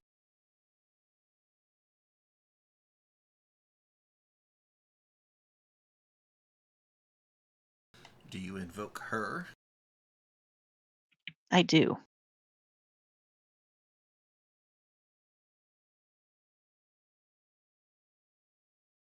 Just also like a little nervous at the hole, the size of the tear. Yeah, it's not Hoping it'll work. more than you don't think it's made it to the large size and yet, but it with what they were doing to hold it open, you do have concerns. I need you to roll a D100. I'm just watching intently. You do the magic stuff. While she's doing that, I'm gonna heal Fancy with the cure wounds. Fancy's on his hands and knees, just looking at the floor, befuddled.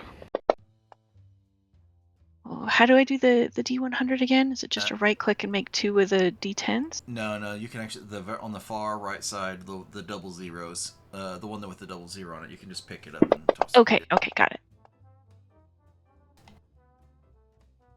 I mean, you Alright. brought the jazz back. How do you do this? How do you invoke her?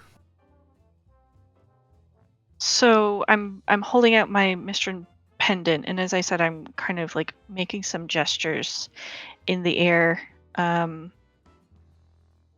I'll say the pendant kind of starts to glow and float, and there's like blue sparks, 7 of them, that appear around the portal and kind of start to pull together.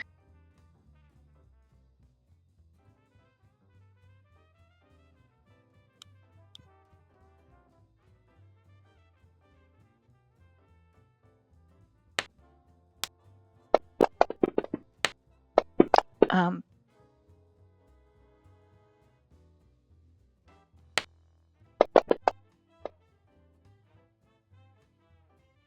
and she's kind of chanting a little bit, and it sounds like she's invoking Mistra, and it's not really a religious thing so much as like almost like she's talking to her and just saying like um close the tear, mend the weave, close the rift.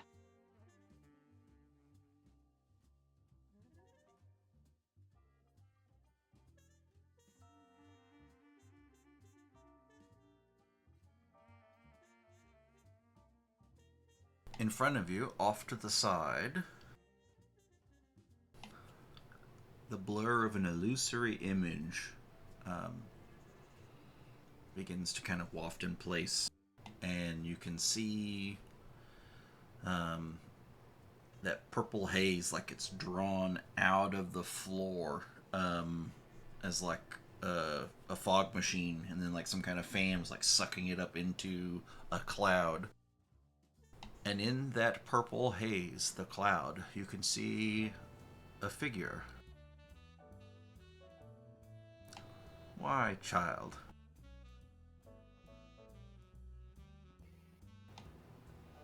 As you wish.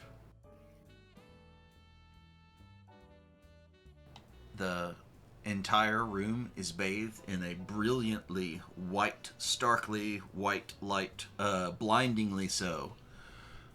In a flash, it's gone.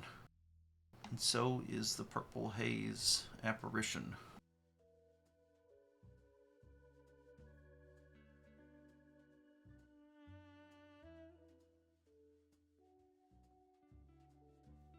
The orb in the middle, gone.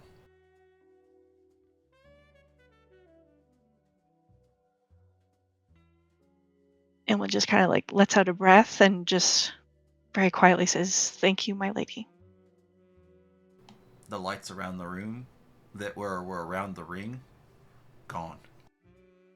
How does that old saying go? Kill me once, shame on you. Kill me twice. Not get shamed again. Shame on Fancy for going back in and You're sticking not. his nose in his You're butt. not gonna. You're not gonna kill me again. One thing above board, did she say my child or why child? It sounded like why, child. Yeah, that's what I thought. But Dread. It was not intended to be a question of why. It was more of a. She was Like, of not course. asking why. Yeah, like. Yes, yeah. It was like more like a phrase or statement to enunciate something. And how much of that did Dagon hear? Or did he? Oh, you heard.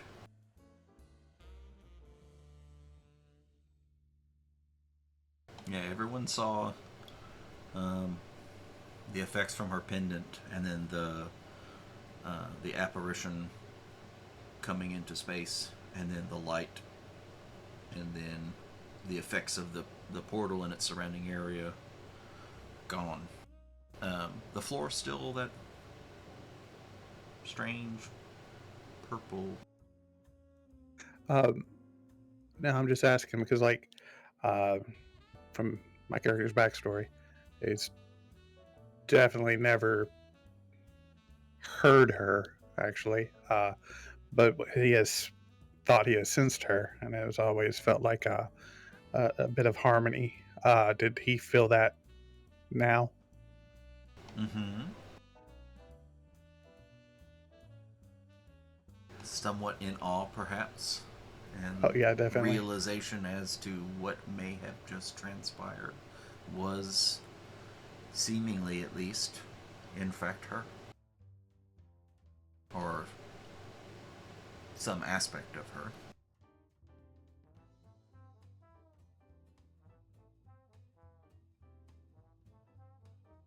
I do look at Elma and I say, it's like you are truly blessed.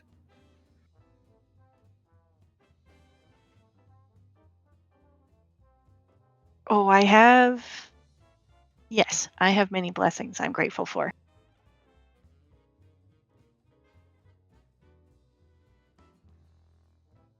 But so do you.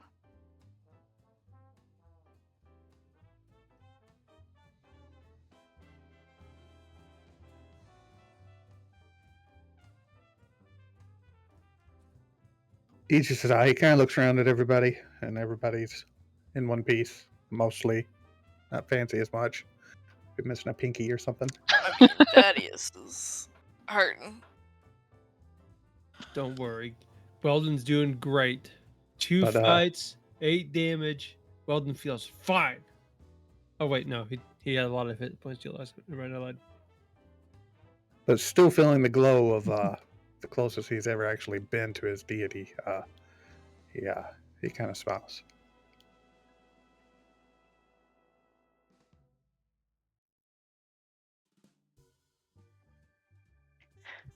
Fancy stands up. He's getting himself all rearranged. He says, I think we'll call that a victory. Fancy, you need to stop getting hit so much. Dude, I tried to help you there at the end. I saved your life. Remember the throw apple? your harmonica at him or something. I saved everybody's life. You did soak up a lot of damage. You may have actually saved some people, but dude. You know, if you want some training in ranged weapons, I could help teach you sometime. No, all Fancy needs is a safety dance. If the maps were any indication, this is but the first of many of these we will need to dispel. Yeah, I think you're onto something, Val. I think if we just look for halflings, we'll find a portal. And then Well, we have a map. We have a lot of locations on that map, and I mean, we still probably need to clear this place out and find maybe there's some more halflings, but I think they probably killed them all. But like, we do have to discuss what's next. I would like to get Thaddeus and meet with Laura, and there's things bigger than just our group. But I do fully intend to be the tip of the spear that goes into this thing. I can't speak for all of you, but Do you mind if I take another look at that map? oh yes, of course. And I pull out the map, and I got notes and some other things. I've been trying to make copies of things, but I haven't really had a lot of time to do that yet.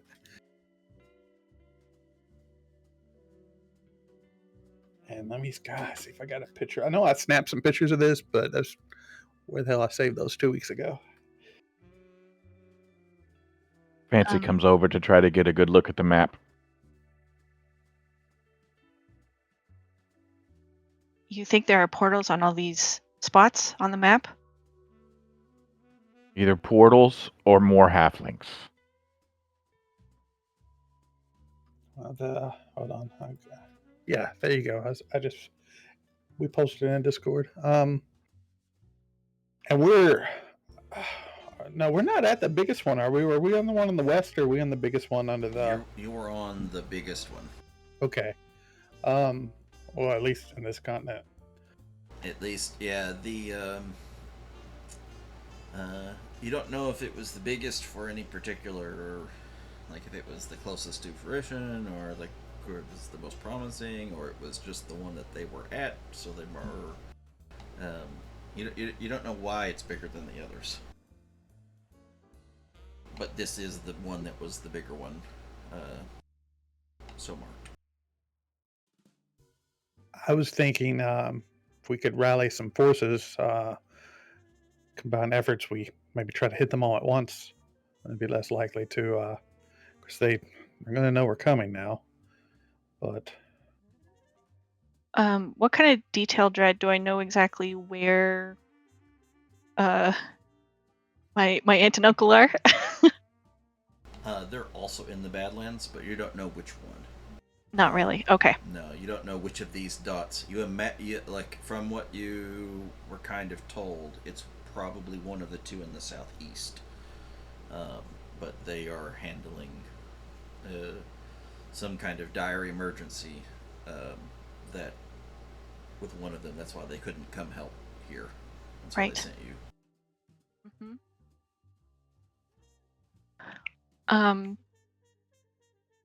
So I will, if I can, I'll try and like copy the map to something that I can take with me. Mm-hmm.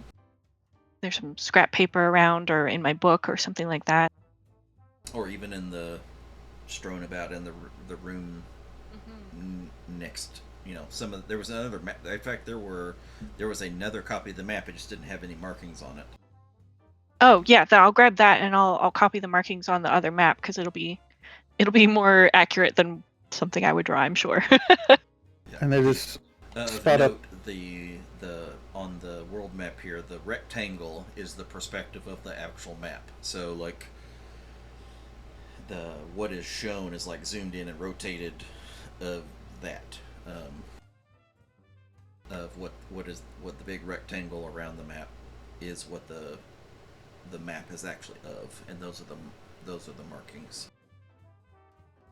So it's not like the full world map. It's only this rectangular swath of the world map. And I've never actually been to Erden. Traveled around a bit, but mostly the west of Ralidar. So I don't know. I don't think I have any contacts in Erden. Again, we haven't had time. I want to debrief my handler from the Seekers, and that will get some attention there. But just need to let people know, especially the people, commanders of Kanos. There's just a lot happening here.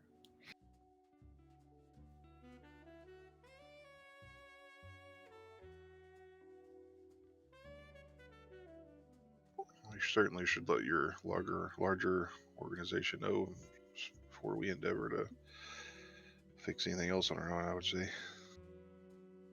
Yeah, first I would, well, again, look for any more halflings here and then get back with those halflings and get Thaddeus back and meet with Laura and debrief them on everything that we know and make copies of everything for them. And then, I mean, we could march to the next place, but we could also maybe head to Kanos, refit. Maybe we can send out some. Maybe they can send out some other groups. So we are hitting all the places at once, so we can just pick one to go to. As if everyone's still with me on this. We've finished the job we set out to do. This has led to a lot more, so I don't fault anyone if they may not want to stick with it.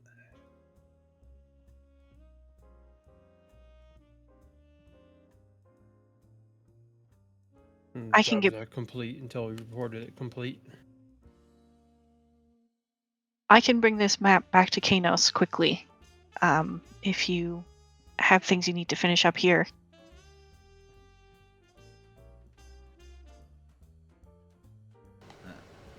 As she says that, you notice that Thaddeus is no longer in the room. Oh, of course he's not. He tends to ride his own drumbeat. I just assumed you would have to go somewhere to come to terms with why Lord Lumo would not let him hit that last person he was attacking. That must have been Numo as well. Armoros, I think you're our best tracker. Can you get us back to after we search this place out, get us back to where Laura was? Yeah.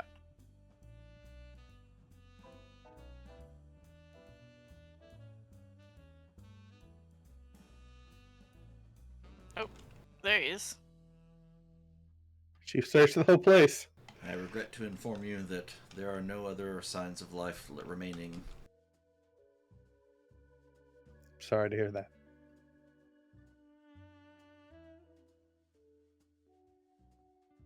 It is a tragedy, but a noble sacrifice, given the accomplishments that took place here today. If only they had the ability to choose to make that sacrifice, perhaps it would not be so painful.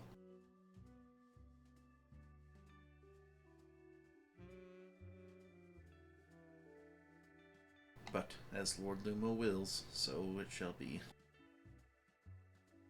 Vroom. And he's gone. Insane.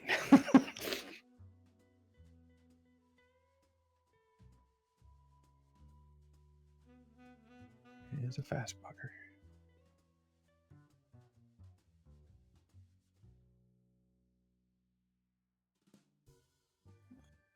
Well, what did the rest of y'all think? You think maybe after we meet up with them, Kanos?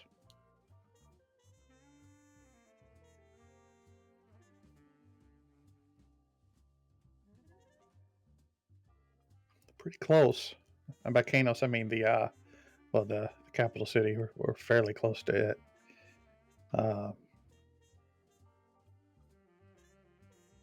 You mean just to report back on a Yeah, finished mission? yeah. Meet with Laura, and Lumo, the other halflings, let them know what's going on, and then maybe head to Kanos to see if it might be better to check in before just marching to the next place. And Elma said she can, I suppose, teleport out and get there before we could. Didn't we find a teleportation scroll, or am I remembering incorrectly? We did in the last campaign. I don't remember. We had scrolls to communicate with them though. Mm-hmm. We could just use the communication scroll. There's no reason to go back unless. Wait, I'm gonna need more apples. We have to go back.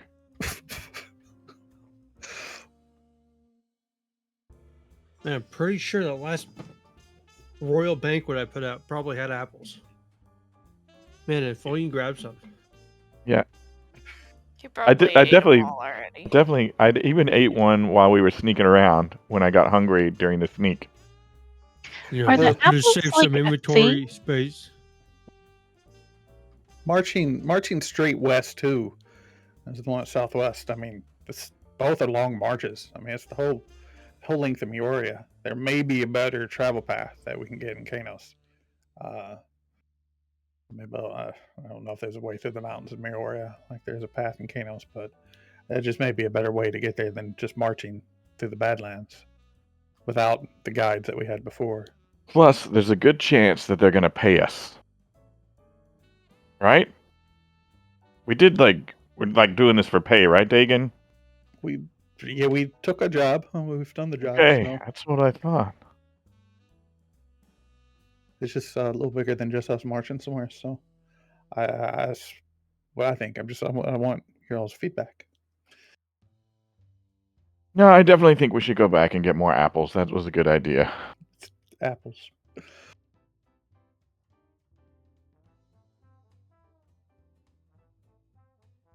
All right, then it's settled. He does the old slap his thigh.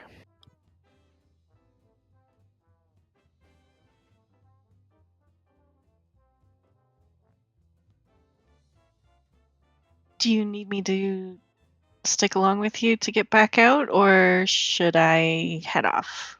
Fancy, map. Fancy gets uncomfortably close. He says, "You could stick around.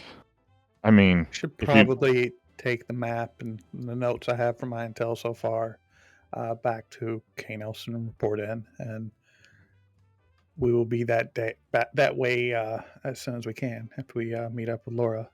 Fancy gives you angry eyebrows. You're probably right. I should get this map back.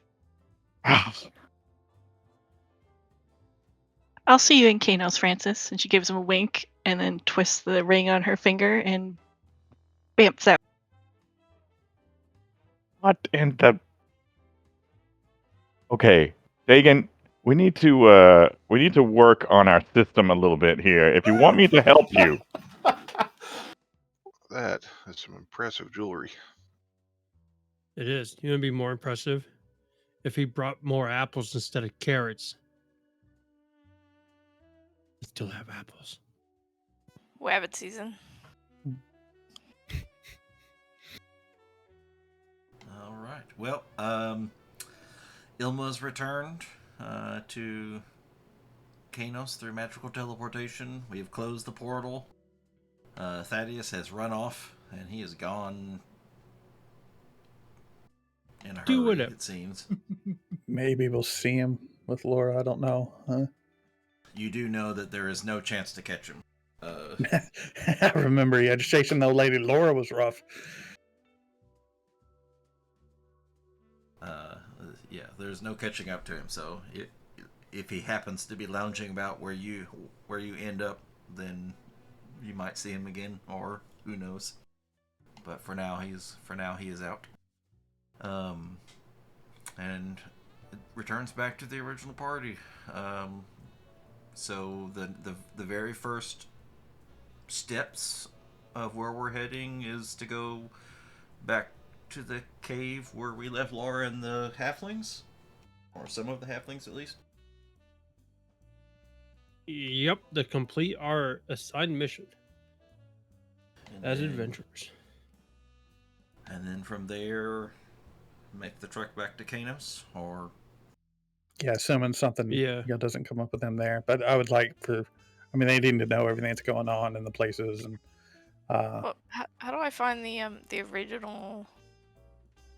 It's under images, right? Under the quest. Under quest, I think no. Under the quest. Story. Yeah. Yes. Yep. Yeah, our job was to come out here, locate everybody, build relations, and then report back. we're doing that for sure. Mm-hmm. Okay. Yeah, we're not some epic adventuring group. We are just, so far, I guess, just a group of adventurers sent on a task. We do have a tiny advantage, though. Well, yeah, she got captured apparently, but you know. No, I meant we have me. Come on. Okay. Yeah. So head back to the oasis. Yep. All right, and then we'll put that in motion as we end things today. Alright. And thank you again, Degra, for being a guest. Thank you for inviting me. I had a lot of fun. You know, when you start showing up as a guest, you start so often you become a regular. Yeah. Right. One of these days. I'm trying to make it happen. We'll see. Trickery, tra-la-la. yeah, some of us behind the scenes were like, we're trying to work on your class and whatnot. It's like, you think she's staying this time? It's like, I don't know, probably not, but her class is really fleshed out.